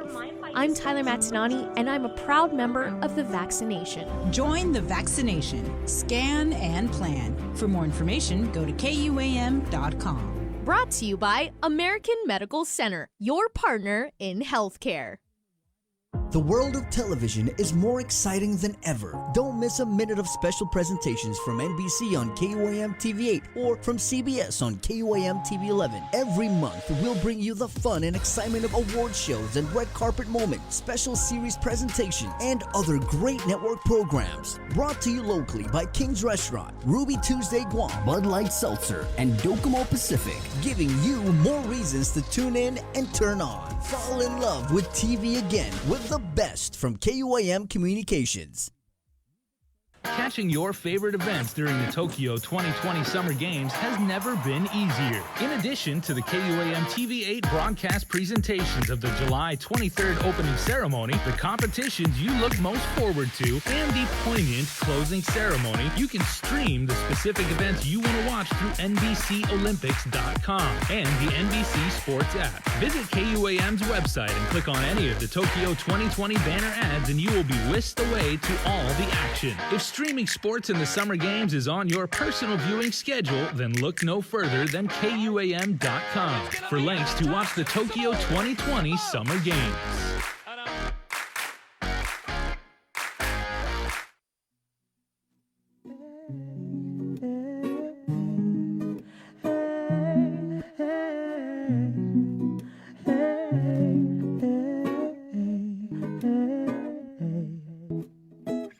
Coconuts and waterfalls.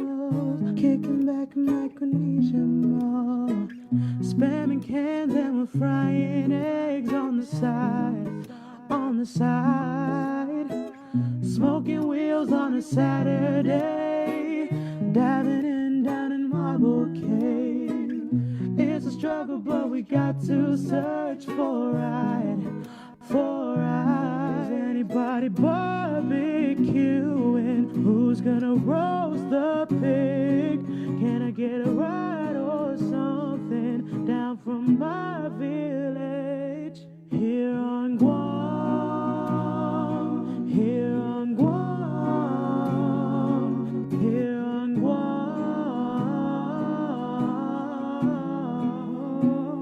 Alfred, everybody, welcome back to The Link. We are coming up to the 9 o'clock hour, but we are going to check in with Guam Memorial Hospital Public Information Officer May Habib. Good morning, May. How are you? Good morning, Sabrina. Good morning, Chris. And good morning, Guam. Good morning. Thanks for joining us. Well, let's just get right into it. I guess we could start with the status of the COVID hospitalizations, and then I know I didn't send you the topic that I forgot, but if you could, the regular hospitalizations, if you have those numbers too.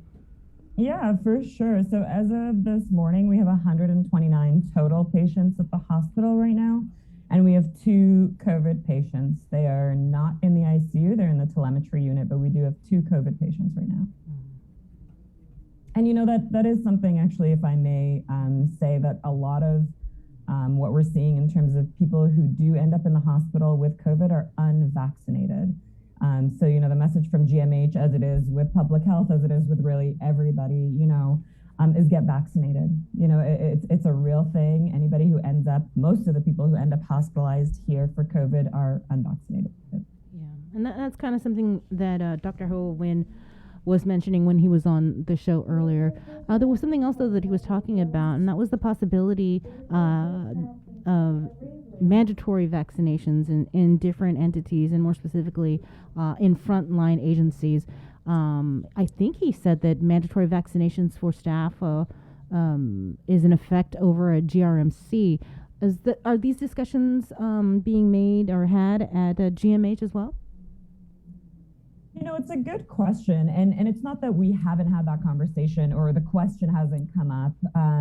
Right now, we're actually at a 92.5% vaccination rate. So we are so far past what is considered herd immunity in terms of the threshold. Like we're basically there. I'm not saying we don't want to strive for 100%. We have a fantastic employee health and infection control team along with doctors that are continuously trying to sort of target the people the very few people left that haven't had the vaccine but are eligible in some way, to talk about their fears, to allay if they have fears, if they have concerns, whatever they are. But I can tell you it's really a small number of people left. We are at 92.5% staff vaccination. That's something we're really proud of, you know. I also wanted to ask you about, because we haven't heard a whole lot about it lately, and that is the discussions regarding construction of a new hospital. Do you have any update on that? Yeah, absolutely. I mean, the conversations continue. There's definitely the task force, the external task force that is involving GITA, you know, land management. GITA is, of course, ultimately sort of the holder of this file along with the governor's office, but GMH and all our executives, all our relevant staff are feeding into what is needed in a new hospital. You know, we're here every day. We see the sickest people on Guam, and we know what's really needed. And so having a feed into that is really important. I know that the land surveys are wrapping up to sort of determine what is the best location. From what it looks like the best one is still leaning towards the Manilao site. There are 3 surveys total that actually have to be done, so it would only be the land survey. There's a geological and an archaeological survey that would still have to be done, whatever the land, you know, narrowed down land spaces are. But the Department of Land has come back and said, so far, logistically, cost-wise, it is making the most sense to move forward with the Manilao location. But again, no decisions have been made, and ultimately that's not a GMH decision to make. That's above our pay grade, Sabrina and Chris. What about an update on accreditation or reaccreditation for GMH? Yeah, absolutely. So we've put in the application to CIHQ, the Center for Improvement in Healthcare Quality. The application is in, so those conversations are already being had. We are going through the resources that are available through that accrediting body, which again has the highest deeming authority from CMS, which is 6 years, because their qualifications and their conditions of participation are so similarly aligned with CMS, and even take it a step further, that CMS gave them full deeming authority, which means that when they come and survey us, CMS will take those exact results and say, great, we approve, you continue to be a CMS approved entity and facility. So we are moving forward. There's no exact timelines. We do need to do at least 2 mock surveys before we move forward, but the application's in. You mentioned CMS. Have they conducted any visits to GMH virtually or in person? Yeah, they were here last month, I believe, in June, and we're still waiting for them to accept all our final details. So nothing can really be made public until everything is finalized from CMS. SNU. Has there been anything new with the skilled nursing unit over in Barrigada Heights? I think when we last talked to Lillian, which was a while ago, they got money from FEMA, a grant from FEMA, and they were going to change the skilled nursing unit into, I forget what it was called. An ACF? Yes, Facility? an alternative facility, yeah. Yeah. So you're right. There is a $15 million grant from FEMA that was awarded to GMH. We're actually currently working very closely with FEMA. We have a fantastic working relationship with them and consistently have meetings because we're trying to work through the details of that grant as it relates to what happens when, COVID is or the national emergency is declared over, as more people get vaccinated and we sort of move towards this post-COVID world, can that grant continue? Because it really isn't specifically to make the SNF an alternate care facility for any crisis. It's to make it an alternate care facility for the COVID crisis. So we're just working through those details right now. We're continuing work on our end in terms of an A&E design to move, to get the HVAC upgraded there and make sure that it really is a proper alternate care facility should we, God forbid, but should we face anything ever again. I'm wondering if you could clear this up for me. I went on to GMH's fee schedule, and there was a charge for vaccination. And so what exactly is the charge for? Is it just for the administration of the vaccines? So I can assure you we're not charging patients for anything related to vaccines. The vaccines themselves are we get them from public health. That's part of the inventory from public health in terms of the vaccine. There is an administration fee, which is a standard fee that's actually part of a lot of medication, but we are not charging the administration fee as it comes to the vaccine.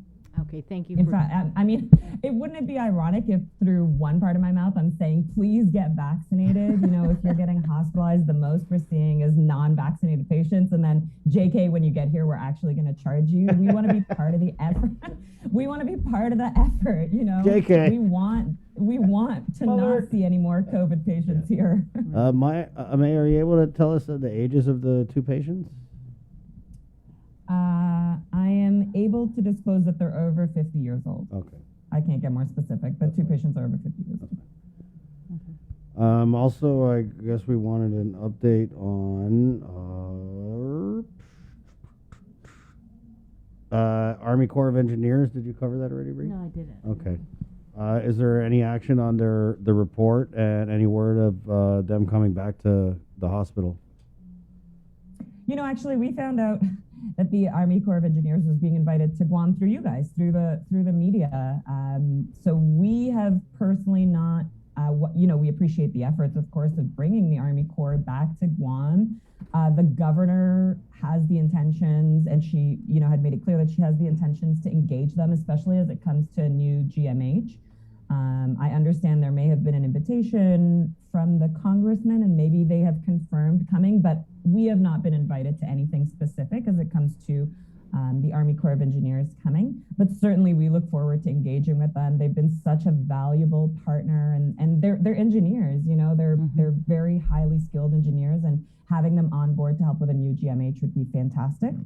And then in terms of capital infrastructure of their original report, we are definitely moving forward with as much as we can. I'm sure that it's no secret that funding, as with many agencies, is always a tricky issue to navigate. But with anything that we do have funding for that we can pull out of our operational funding, we are definitely prioritizing. That includes the roof.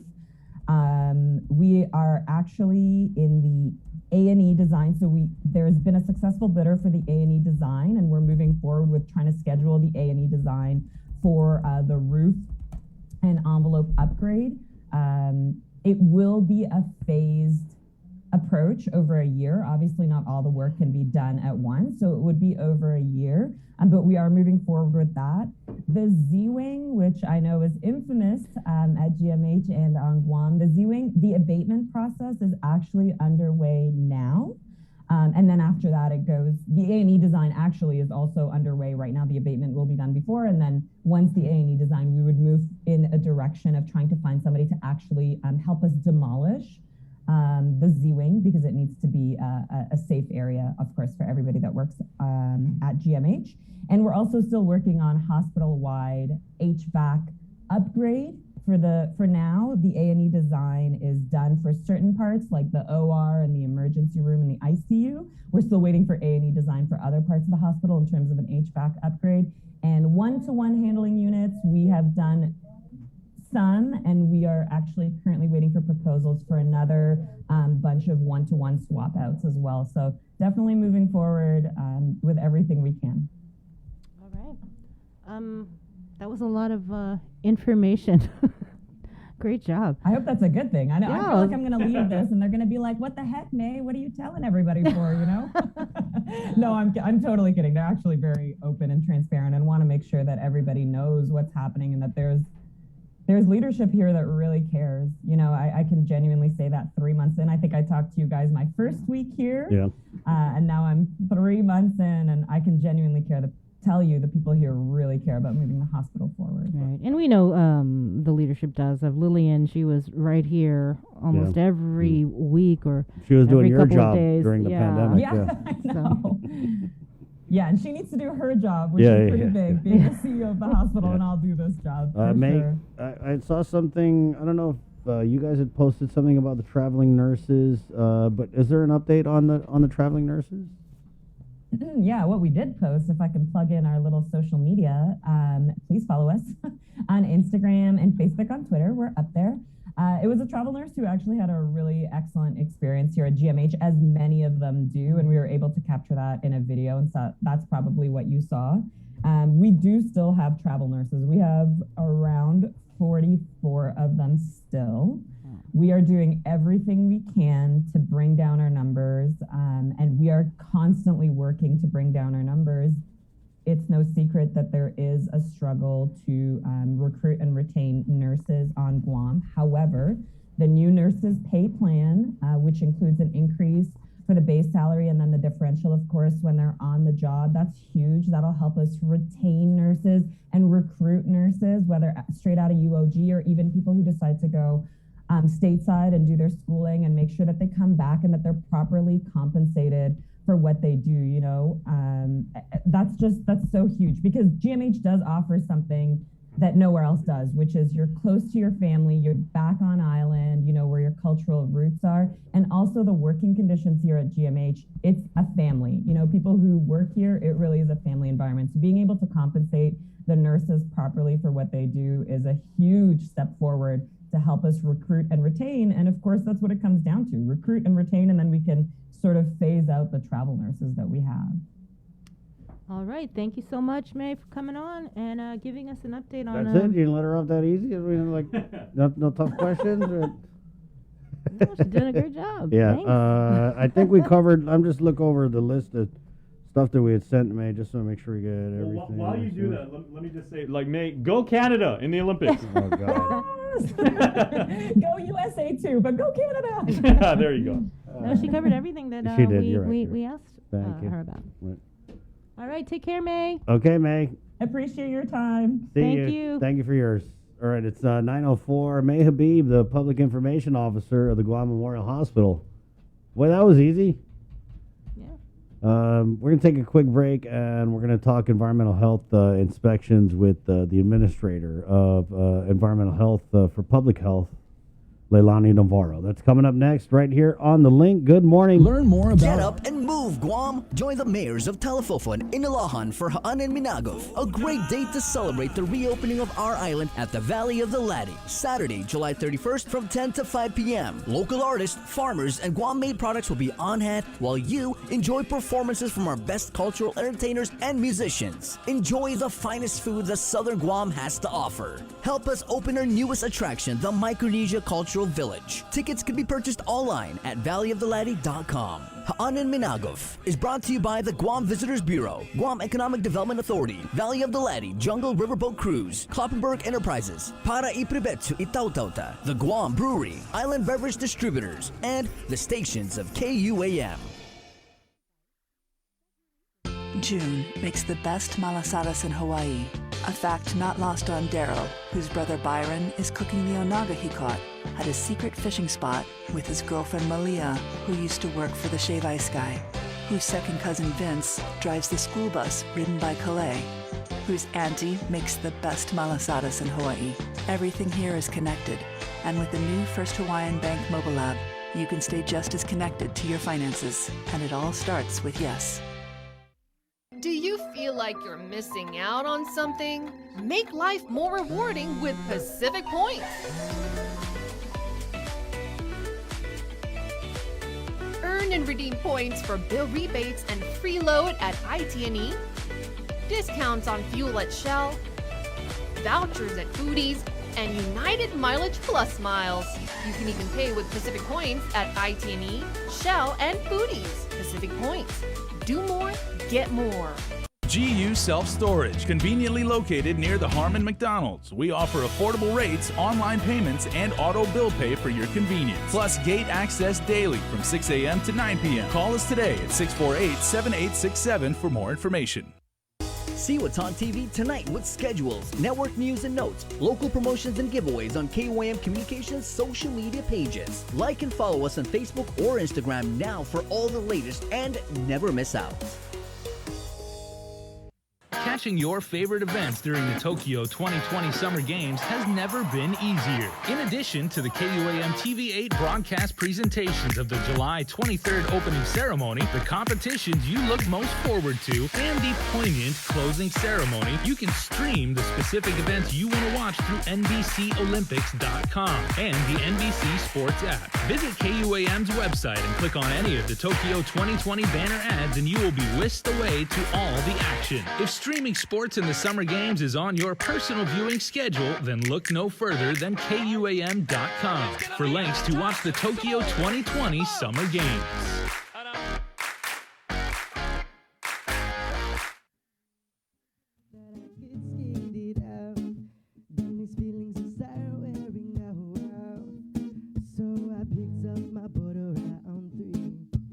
Trying not to think about you and other things like school and the homework that's due.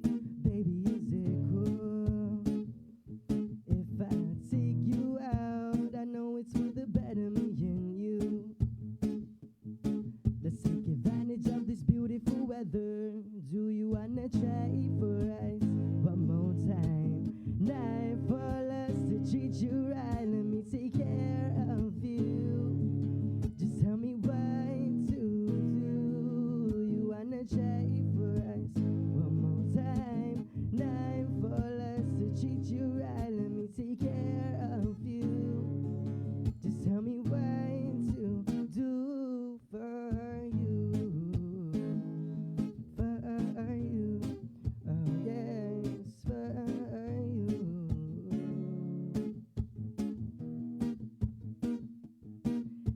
I know there's a couple other guys.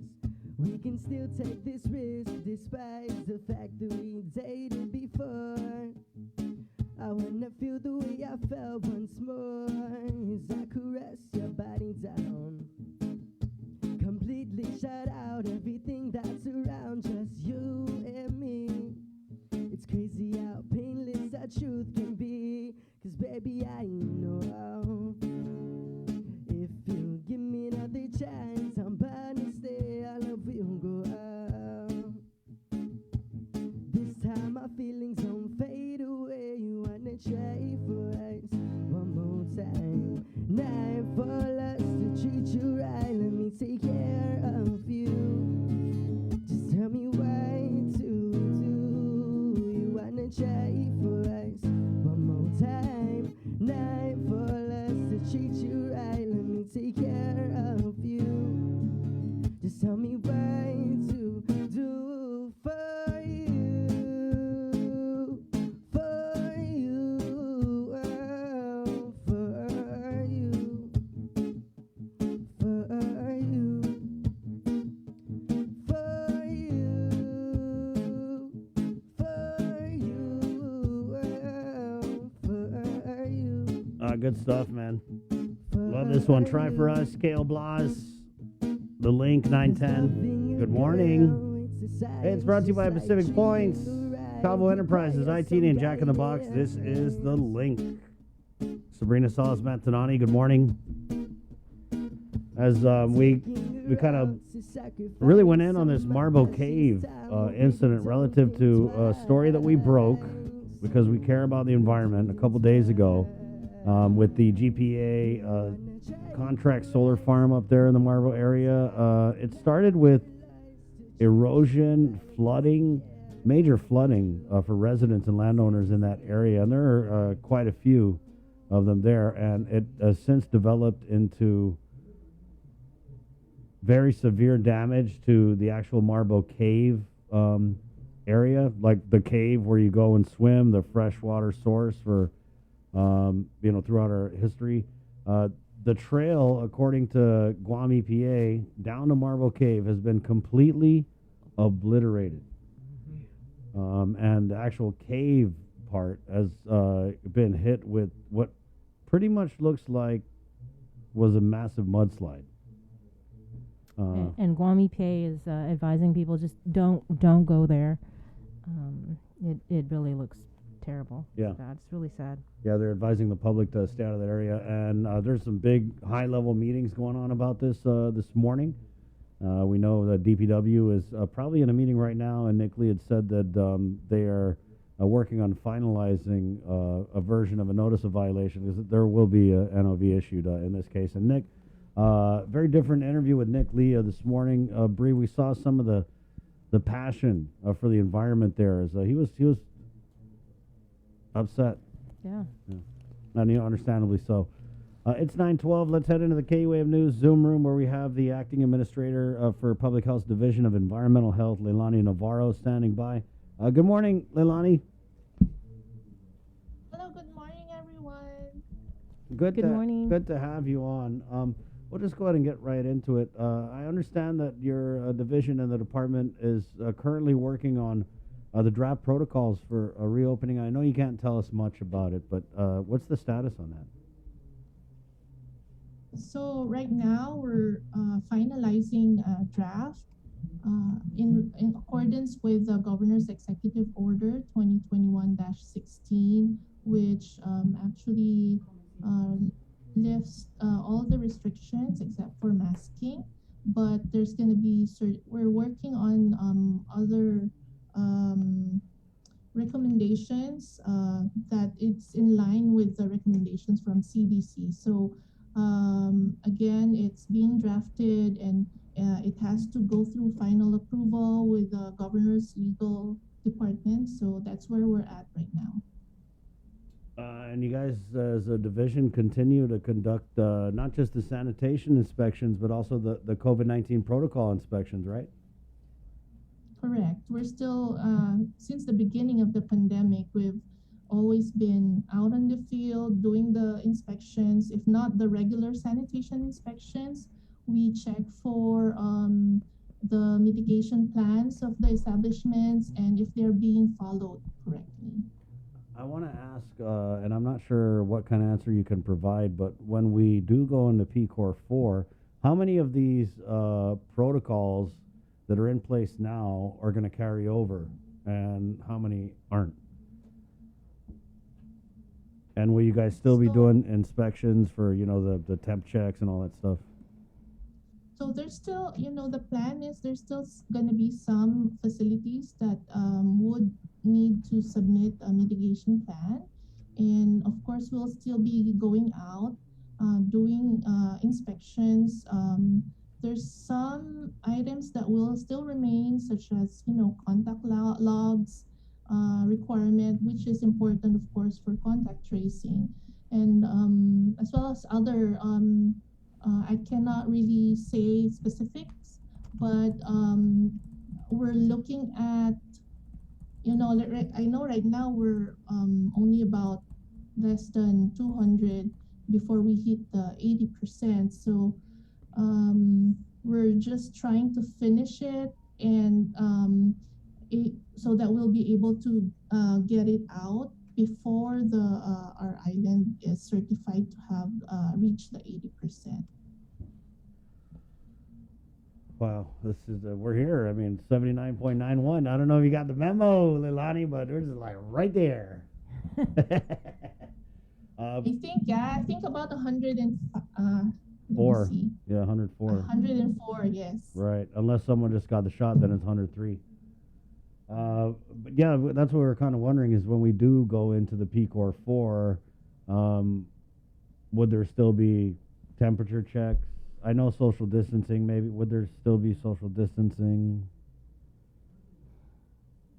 Social distancing, the executive order from the governor, if you, we follow that, it actually lifts all the restrictions except for masking. Okay. But it also says that the public health and CDC recommendations will have to be followed. So there's some mainstays, but mostly I would say a lot of it is gonna change. Wow. And so just to track like the order of this, so the governor came out with her executive order. I want to say it was like before she left for DC, and the executive order, it was kind of like a pending executive order, and it said that when we go into 80% herd immunity, that would trigger PCOR 4 and the reopening. And then, so that executive order, I mean, since you guys are the public health authority, you kind of look at what the governor wants to mandate and see how it can be executed from the public health standpoint, correct? Correct. And also, like as previously mentioned by our director also, our island actually doesn't have the capacity to, if there's going to be a high surge from this reopening, right? So we also have to be careful in implementing any changes. So that's why we're being very cautious, and we really take a look at the guidance that we're putting out. Right, and so that executive order that you're referring to, it's all other restrictions, including limitations on social gatherings, reduced occupancy of establishments, social distancing requirements, and the requirement of operations on an appointment-only basis are lifted, effective at 12:01 in the morning on the day after Guam has officially achieved its vaccination goal of 80% of its adult population. Right? That's right, Sabrina. So it actually says that the reaching of 80% has to be certified by public health and approved, accepted by the governor. Right. So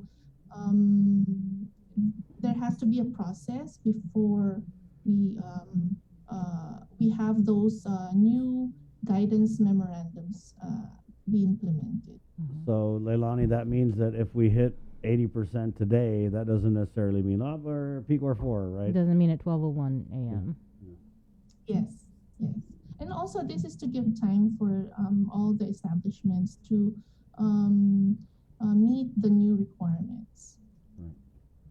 Wow, so interesting. What are you seeing when you go around? Because I know you guys do the COVID inspections. Because when I go around, it looks like people are, for the most part, following the protocols, but definitely there's a lot more movement and a lot more traffic, way more people out there, right? So when you guys go around and do your inspections, by and large, has everyone kind of got the hang of the COVID protocols? Well, we still, the complaints that we've been receiving are not as much as, let's say, first quarter of this year. But we still receive complaints and we act on them. There's inspectors detailed each night to respond to these complaints. So we still go out, and but majority, for the most part, when we do the regular sanitation inspections during the day, we also do a COVID inspection, and these facilities are in compliance.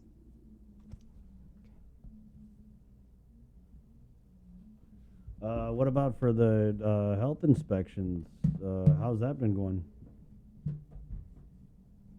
For the sanitation inspections, we've also been doing that between 8 to 5. And like I mentioned, when we do the health or sanitation inspections, we also conduct COVID inspections. So aside from checking if the establishments are meeting the regulations for, let's say, food establishments or for childcare facilities, we also check if they are following the mitigation plan that they submitted to us. Schools are getting ready to open. Are you guys also doing inspections of the schools? Yes, that will be done as well. But right now they're still on summer break, right? So we are working with them to make sure that the schools are ready for the students. I know their goal is to have I think 80% of their student population to go face-to-face. So there's that background that we're working with them on what's going to be the requirements. And that's another, guidance memo that we're developing. It's actually in the final stages already, so it should be out pretty soon. Mm-hmm. Do you, now that you've taken over the division, are you guys being able to fill a lot of those? Because I know there's just been this perennial shortage of health inspectors, right? And I know when we had you guys on, that's always an issue. Mm-hmm. So where are we with the recruitment and retainment of new personnel and staff for the division?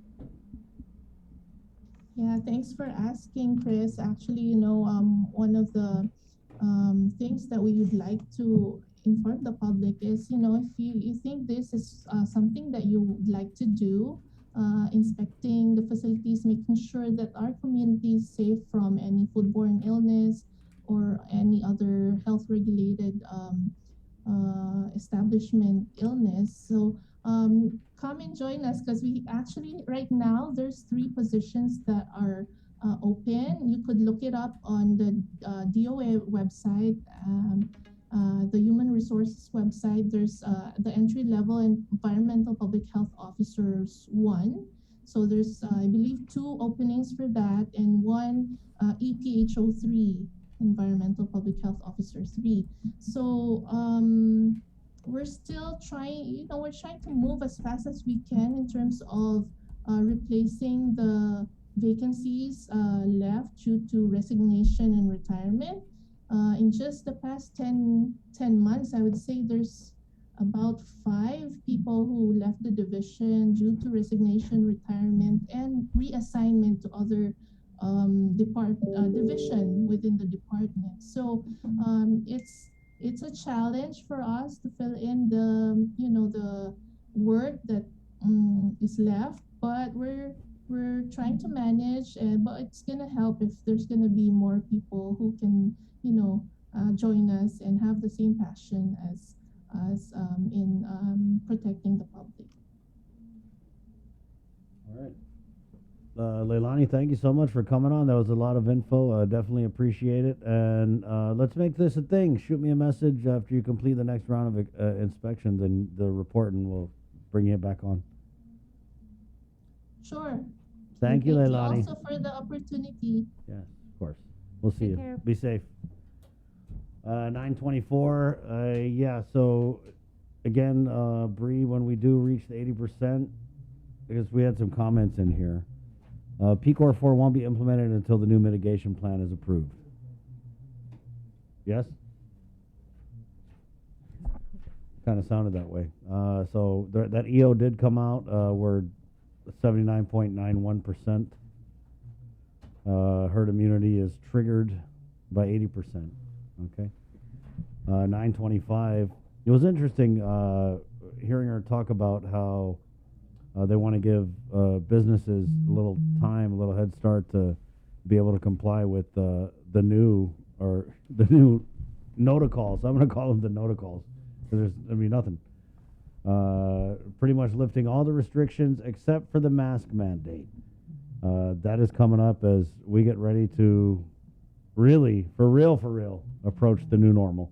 But everything has to be approved, right, by the governor. So, like you said, even though we may, reach the 80%, we got to wait for the Magahaga. Yeah, we got to wait for the Magahaga to wave her wand. Sorry. It's 9:25. Let's take a quick break. Okay? We're coming back with more of The Link next. Good morning.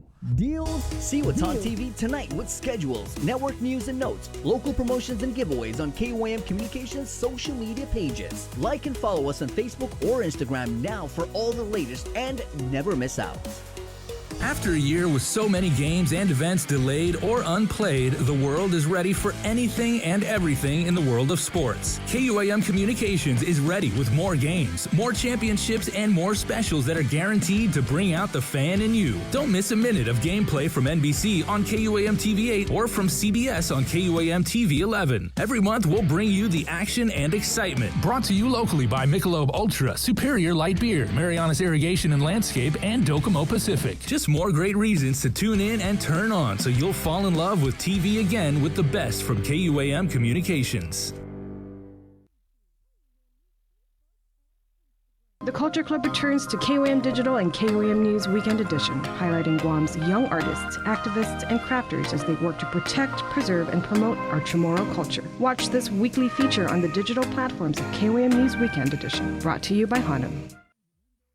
KUAM News, in partnership with the Guam Visitors Bureau, brings you the Guam Safe and WTTC Safe Travel Certified Program Showcase. Look out for this powerful symbol for visitors, island residents, and industry workers alike, as it represents establishments with a consistent global commitment to safety practices. Stamped with approval by the Guam Visitors Bureau and the World Travel Tourism Council. Every Monday on KUAM News will feature a different local business who's taken the Safe Guam and Safe Travels pledge to maintain health and safety standards to get Guam back on track. Log on to visitguam.com to see how your business can receive the designation, what businesses in our community are Guam Safe certified, and have the WTTC Safe Travel certified.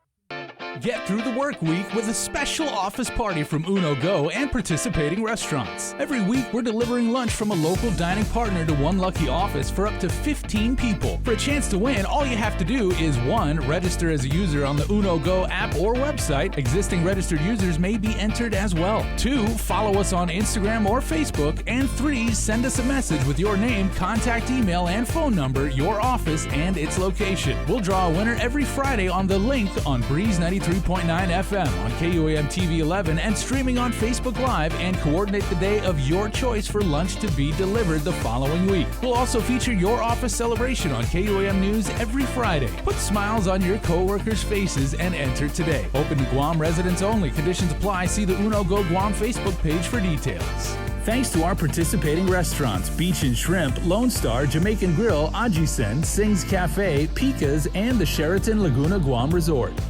This week's office party giveaway is from Jamaican Grill. Enter today to win. Do you feel like you're missing out on something? Make life more rewarding with Pacific Points.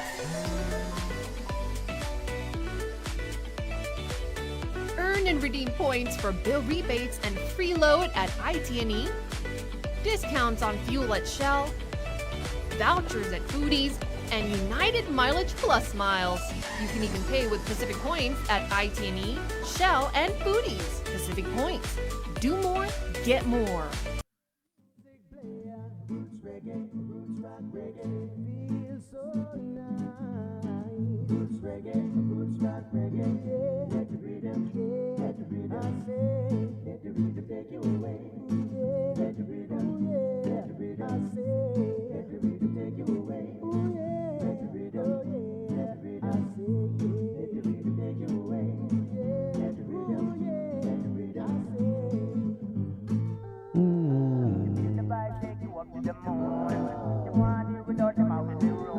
Hey, what's up, KUAM TV? Good morning. 104 more vaccinations until we reach the unicorn herd immunity. I feel like we should get a holiday or something, you know what I mean? Because it just seemed like impossible. I remember when this thing started 80%, yeah, right, that'll be the day. Yet here we are. Right, Jay? Don't you think it's a holiday? Herd day? Herd day, yeah, a herd a day. I don't know what, it's a good idea. 9:30, Thursday, July 29th. Pacific Points, Cabo Enterprises, IT&E.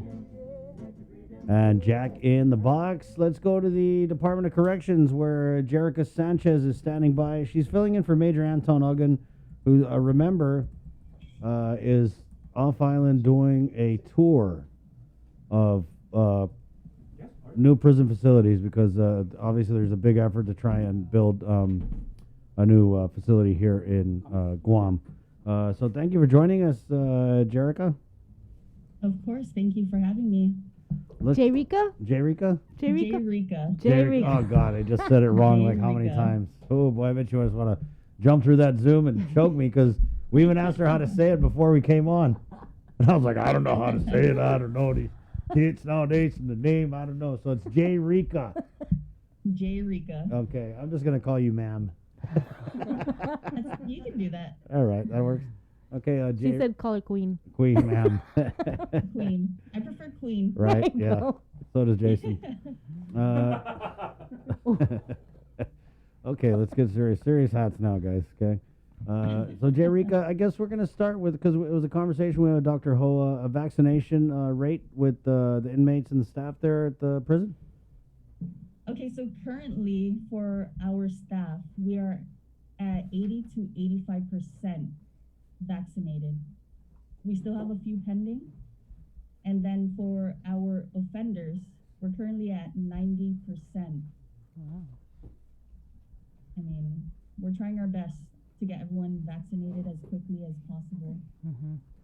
You know, there was a time when we were talking with Anton about giving a DOC the ability to conduct testing, COVID testing on their own, as opposed to, they go to, when someone's arrested, they go to GPD, I think it's Sinahanya, right, and they get tested there, and then they come over to DOC. Has there been any movement on training DOC personnel to administer COVID testing themselves?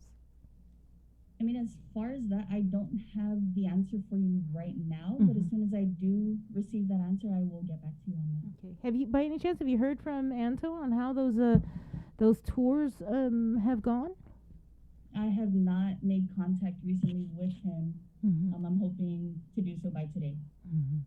Okay. Can you provide us any update? Has there been any confiscation of contraband or any attempts lately to throw over contraband over the fences over at DOC?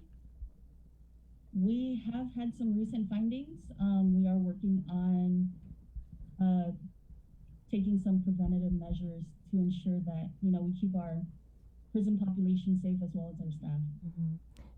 So what do you mean recent findings? Can you give us a little bit more details as to what? It's basically just nuisance trash. I'm not too sure of the details of the findings. I will find that out. What about what is it called? Are you allowing people to visitations and things like that? So with visitation, we are working on a plan. We're following Guam guidelines to ensure that we don't have another outbreak. It's the vaccination for our personnel as well as our offenders.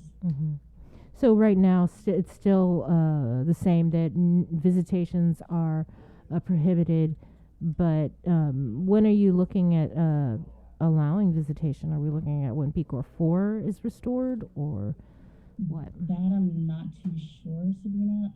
Like I said, we are working on a plan to ensure that there's no outbreak in our facilities. Okay. What else are you guys working on then over at the Department of Corrections that you can share with us? I mean, we do, so far, let me just look at my notes.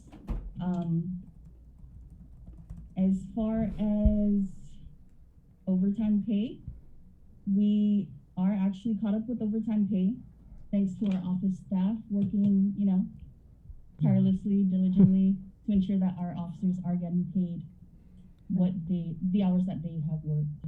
What about COVID differential pay? COVID differential pay. I know our office staff submitted 5 pay periods. We're hoping to see some sort of payment within this week, if not next week.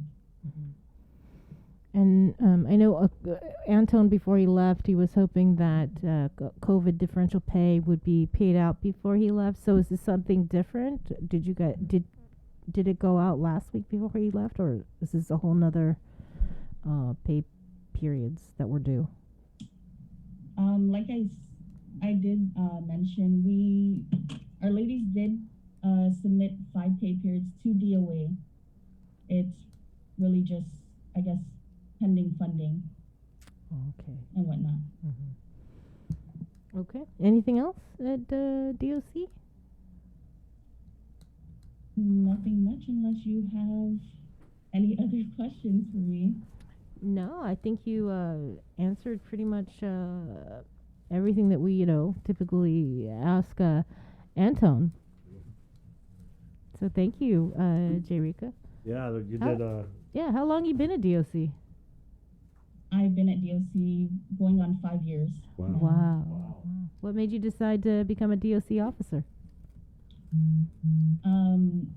I actually did not choose DOC at first. However, I did want to become a law enforcement officer, and I'm glad that, DOC chose me instead. Oh, yeah, because, we always hear those stories from Anton that, once they get people on board, they always, they leave. And so it's a constant struggle to try and retain officers at DOC. So, thanks for what you're doing. 5 years. That's a long time. And I know that you guys are always hiring, right? So Bree asked she asked this question to Major Uggan one time, and she said, why DOC? So for those people out there watching who, might be looking for employment, why would you tell them to work at DOC? Honestly, I'm going to say this straight. DOC, I mean, you will make as much as you possibly can as an entry-level personnel. The job is hard, but it is actually rewarding as well, helping people rehabilitate themselves and whatnot. Well, thank you so much. Oh, well, we already asked you offline. Yeah. There was no drone show recently at DOC, right? No. Thanks, Jerika. Thanks, Jerika. Of course. Thank you guys as well for having me. All right. Maybe we'll see you next week if you're not busy. Of course. Okay. That's that. Okay. Right Take on. care. Okay, bye-bye. You too. 9:38. We got to take a break, and we're back with more of The Link next. Good morning. Get The up and relationship move, between Guam Join and the the- mayors of Talifofon, Inilahan, Furhaan, and Minagov. A great date to celebrate the reopening of our island at the Valley of the Latte. Saturday, July 31st from 10 to 5 p.m. Local artists, farmers, and Guam-made products will be on hand while you enjoy performances from our best cultural entertainers and musicians. Enjoy the finest food that Southern Guam has to offer. Help us open our newest attraction, the Micronesia Cultural Village. Tickets Tickets can be purchased online at valleyofthelatte.com. Haanan Minagov is brought to you by the Guam Visitors Bureau, Guam Economic Development Authority, Valley of the Latte Jungle Riverboat Cruise, Kloppenberg Enterprises, Para Ipribetsu Itautauta, the Guam Brewery, Island Beverage Distributors, and the stations of KUAM. We're on a mission to fill the bus with necessary school supplies and food for our island's children in need. The KUAM Care Force and Salvation Army, along with our partners GTA, Twinkles, Anderson Air Force Base, and Kloppenberg Enterprises, are collecting necessary items including school supplies and food items to help send our community's youngest and most vulnerable members back to school. New backpacks, notebooks, pencils, pens, crayons, and other donations are welcome, as well as food pantry items. Please do your part and give every child a chance to learn, grow, be nourished, and have a wonderful return to school. You may drop off your supplies to our Harmon Studios weekdays between 9 a.m. to 5 p.m. up until Friday, August 6th, or come down to our finale between 10 a.m. to 2 p.m. on Saturday, August 7th, where we'll be attempting to fill the bus with all your donations. Rise up to the challenge, embrace radical generosity, and help us fill the bus for Salvation Army and kids in need. See the complete list of items being accepted on KUAM.com. Get yourself all caught up with the week's games, scores, and highlights with the KUAM Sports Weekend Roundup on KUAM News Weekend Edition. It's all inclusive, all the fun and all the action wrapped up in the perfect presentation. Relive the moments on the KUAM Sports Weekend Roundup, brought to you by Gatorade. Greatness starts with G.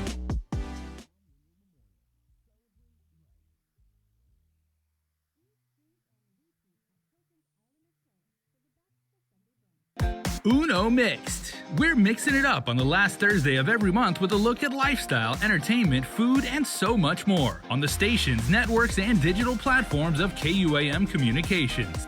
Uno Mixed is presented to you by Docomo Pacific, Better Together, and Pepsi.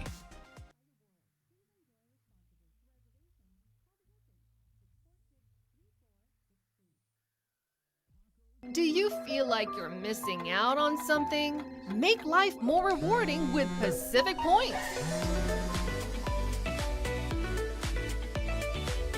Earn and redeem points for bill rebates and free load at IT&E, discounts on fuel at Shell, vouchers at Foodies, and United Mileage Plus miles. You can even pay with Pacific Points at IT&E, Shell, and Foodies. Pacific Points. Do more, get more.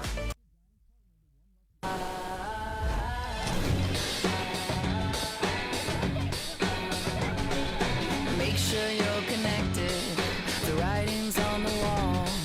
'Cause if your mind's neglected, stumble you might fall, stumble you might fall. Connection is a human necessity, one we need today more than ever. And with the new First Hawaiian Bank mobile app, you can stay just as connected to your finances. And it all starts with yes.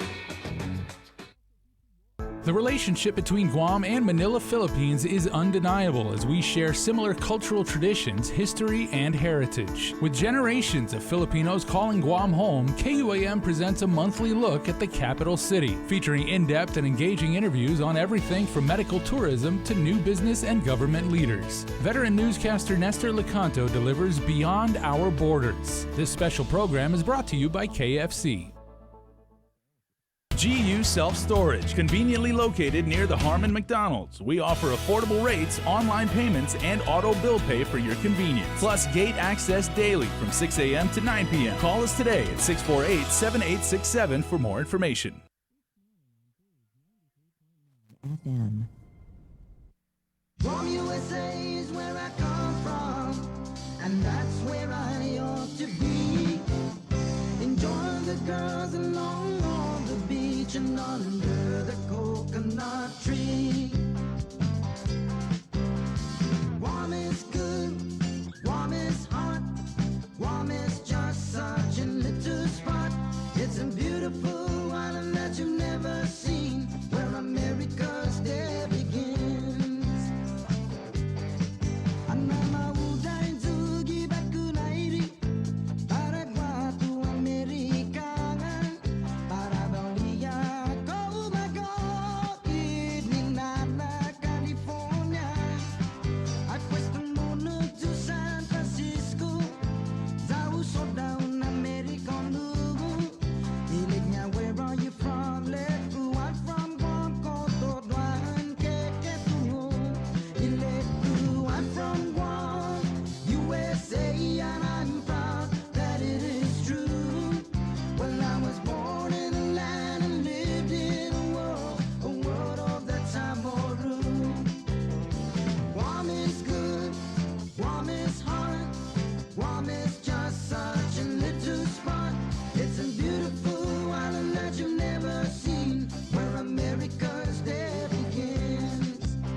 right, welcome back to The Link, everybody, on a Thursday. And coming up tonight on KUAM TV8, and today, I should say, at 10 a.m., there is some really, really good swimming action you guys do not want to miss. I don't know about you guys, but when it comes to swimming, the relays are my favorite part. It's super awesome spectator sport.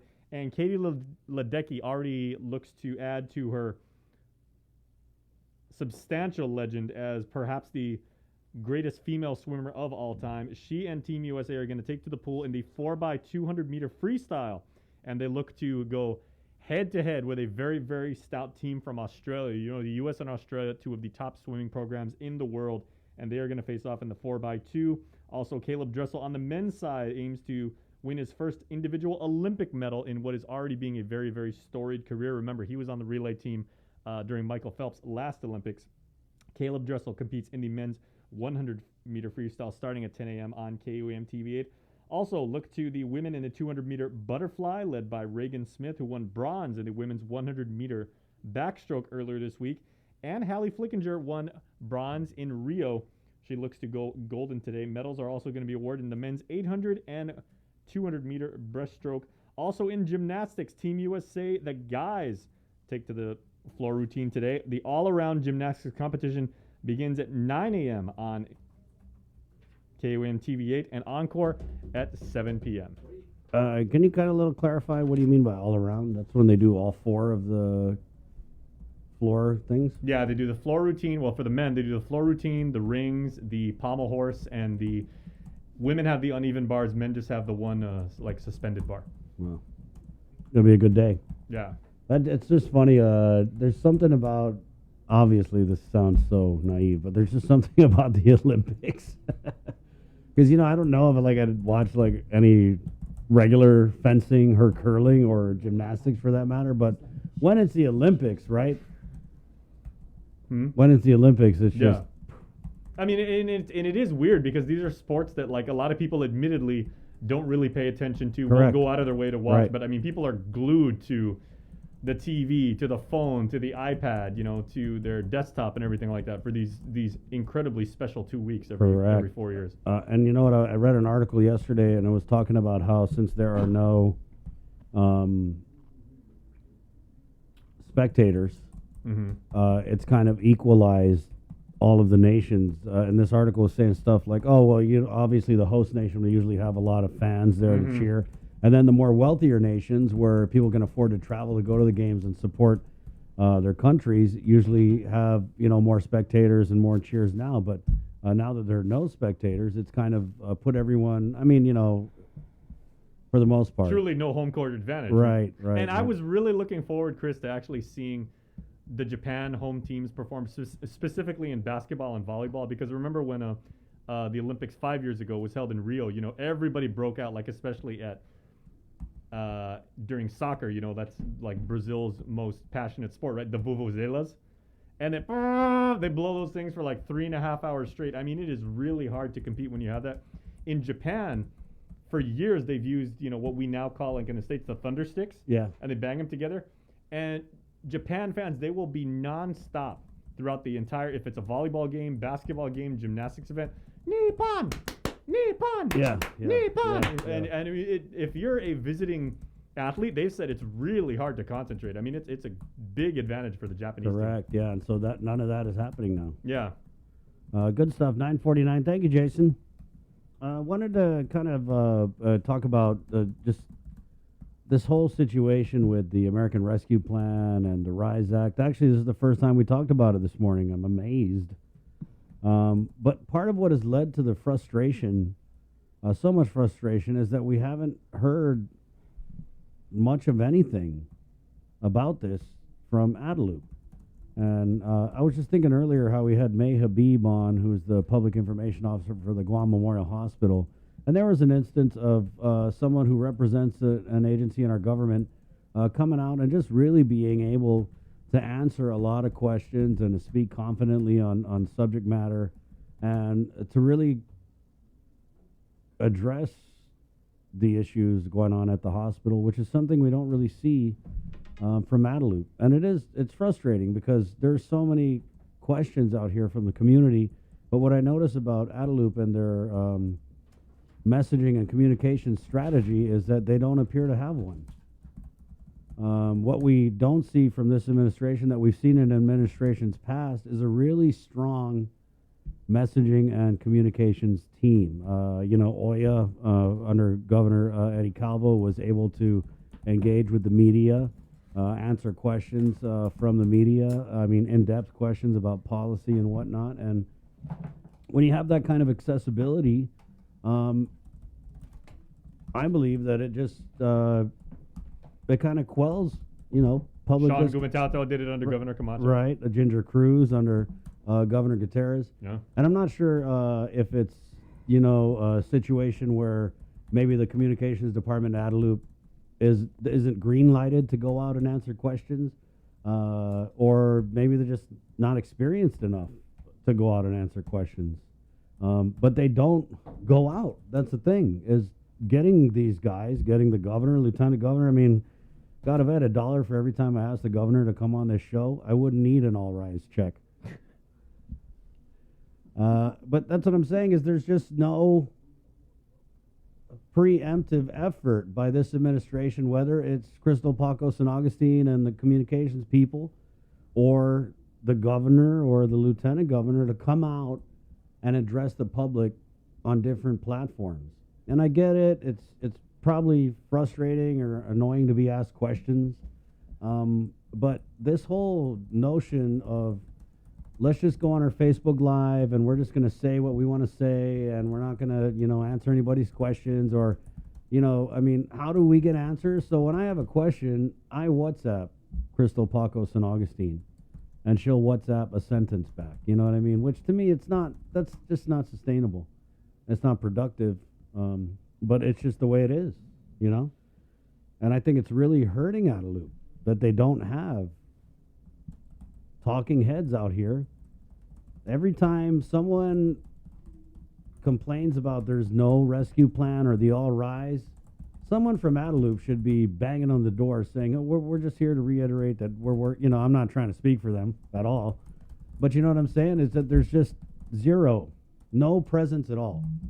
And that's why the public and this issue with the All Rise and this issue with the American Rescue Plan has gotten so bad. I mean, if you think about it, the governor's at the helm of this ship. We're fastly approaching the new normal, but people are just pissed off out here. How do you take a big win, what should be a huge political win, like how well the people of Guam have fared during this pandemic? How do you take that shine and totally lose it? And end up with a public that just resents the government of Guam because of this notion that the private sector shouldn't get $800.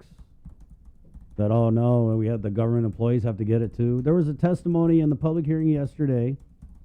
That was Senator Moylan's bill, Bree, I think. There's a testimony. There was one person who showed up to testify in support of the legislation. A military veteran. Yeah. And he actually voted for Lou and Josh. And he said that he feels like the tone of this administration is the government first, the people last. He said to him, it feels like the government of Guam versus the people. And I gotta agree, it kind of does. I don't know. And again, it goes back to the messaging. If you don't have people out here giving the information, giving your message, then guess what? You're not part of the conversation. And definitely our governor and her people should be a huge part of this conversation. Huge. But they're just not. And that's why I think that we're in this situation we're in now, where you've got pretty much every senator, every mayor saying what is up with this no rescue plan. And then when we do get someone like the lieutenant governor on and ask the questions, the answers are just a couple sentences that, don't really make sense, but you're not given an opportunity to expand on those answers. It's always troubling to me when you ask a question, you get an answer, and you just have more questions after that, So, I mean, I just got to say that I feel like it's something that this administration kind of brought on themselves. And I get it. I think that those press conferences and the muting of the media and just the administration misreading a lot of concerns that the people have that the media relays, right? That's our job. We kind of stick our finger in the air. Oh, people are thinking this or saying that. Okay, well, let's go ask about it. And so these press conferences, a lot of time, were very adversarial. And they, to us, I got the vibe that it's annoying, it's troublesome for the governor to have to answer questions, that she just doesn't like it. I mean, she just seems so grumpy during these press conferences. And so that's kind of the relationship that the media has. And it's not our fault because we offer this platform. I would love it. I would love it if the governor would zoom in right now and say, Chris, let me get on there and let me talk to the people. Of course, you're the freaking governor or the lieutenant governor or the congressman or anybody. Because we're not here to take sides. We're just here to provide a platform as we do with, I mean, God, we had how many agency directors parade through this show during the last year because we felt that during this pandemic, they were the ones with the information that the people needed to know. So that's all I'm saying is that it really comes down to something that was said this is back during the lockdown. I don't know who it was, but it was about the quarantine procurement and this whole fiasco with the Pacific Star. And, people were talking about this 19th floor. And someone had come on here and said, if you don't fill the void, people are going to fill it for you. And that's what's happening now is there's a huge void where Adeloop's voice should be. I don't know what you're talking about. I think they've been completely transparent. I think they've come on the show so many times and provided information to the community almost on the daily. So I'm not sure. Oh, you got me there. Yeah, and you know what? I'm not... Hashtag sarcasm? Or? Yeah. And I'm not even hating, guys. I mean, I want Guam to be a better place. I'm just saying that that's why the public sentiment right now, they're very bitter. They're very upset about this RISE Act. And it's really just, to me, tragic how this administration has not been able to read that at all. Acting Governor Josh Tenorio, he's a bright, bright guy. So intelligent. You know what I mean? And really a savvy politician. I mean, this guy's been around the block. He's been leading campaigns for the Democrats for decades. And for this, to me, it's a tragic misread of this situation. And I don't know if it's the power dynamic between, acting Governor Josh and Governor Lou or what, but I'm just saying it's... Well, the invitation's always there. It is always there. Totally always there. And, I like hearing from Josh and what he has to say. I do. I do love hearing from the acting governor. I love hearing from the governor. Mm-hmm. But I think the thing is, when I see what she says in other media, because she does favor other media, when I read the answers that she gives, because I pay attention, I always think, well, why didn't they ask this or why didn't they ask that? And I think that's the problem that the governor has with coming on this show. Because we're not going to ream her. We're just going to ask good questions. And when we get answers, if those answers bring up more questions, then we're going to ask about that. And I think that's what it is that maybe they read the room wrong and now it's a little late to come in and try and defend yourself because you're so far down in the hole, you know what I mean? And when you try and answer, you just dig yourself deeper. But we're here to give a hand up, and help them out. It's 9:58. Hey, but great job, May Habib. Yeah, that's what we were kind of talking about during the break. It was just really refreshing to get someone like May Habib on, especially because we had been getting Lillian Posadas on for so many months, and she's the director. And what I felt when I took away from this morning was that May Habib was able to answer our questions with the confidence and the knowledge that Lillian Posadas would have had. You know what I mean? And that says a lot. And that's what I think is really missing at Adeloop's level. It's 9:59. Again, this show is brought to you by Pacific Points, Calvo Enterprises, IT&E, and Jack in the Box. KUAM TV. We're going to say bye-bye. We're going to stick around on Facebook Live for a little bit of unfinished business. But KUAM TV, again, my name's Chris. I'm Sabrina. Cheer on Team USA, you guys. Swim team in action today, and gymnastics and fencing. Chris and I are going to do a little parry and thrust. Par. So KUAM TV, this has been The Link. Hasta Adios. Bye.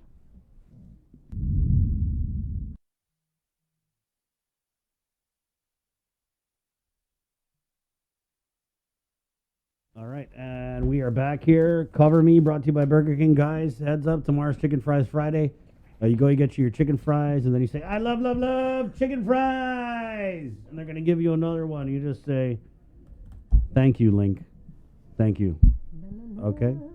All right, Bree, good job.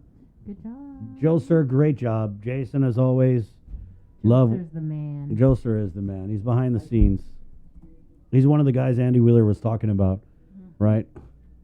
And here you go. All of our photographers. Yeah. I ain't trying to get in trouble here. All our photographers are awesome. Right, yeah. You don't want to piss off your photographer because you end up, they're going to give you the fat angles. Which, if you watch this show, I might have pissed Joe Sir off once or twice. I'm kidding, sir. It's I don't give you much to work with. It's 10 o'clock. We're KUAM FM, Agotni, Guam. This is The Breeze right now. Burger King in Docomo Pacific with Cover Me.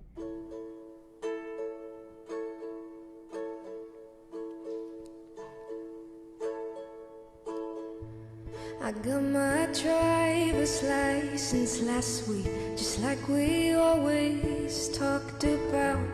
'Cause you were so excited for me to finally drive up to your house. But today I drove through the suburbs crying 'cause you weren't around.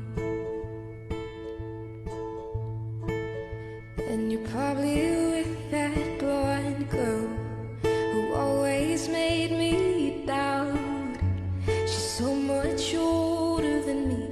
She's everything I'm insecure about. Yeah, today I drove through the suburbs. 'Cause how could I ever love someone else? And I know you weren't perfect, but I've never felt this way for no one. And I just can't imagine how you could be so okay now that I'm gone. I guess you didn't mean what you wrote in that song about me. 'Cause you said forever, no, I drive alone past your street. And all my friends are tired of hearing how much I miss you. But I kind of feel sorry for them, 'cause they'll never know you the way that I do. Yeah, today I drove through the suburbs and pictured I was driving home to you. And I know we weren't perfect, but I've never felt this way for no one. Oh, and I just can't imagine how you could be so okay now that I'm gone. I guess you didn't mean what you wrote in that song about me. 'Cause you said forever, no, I drive alone past your street. Yeah, you said forever, now I drive alone past your street.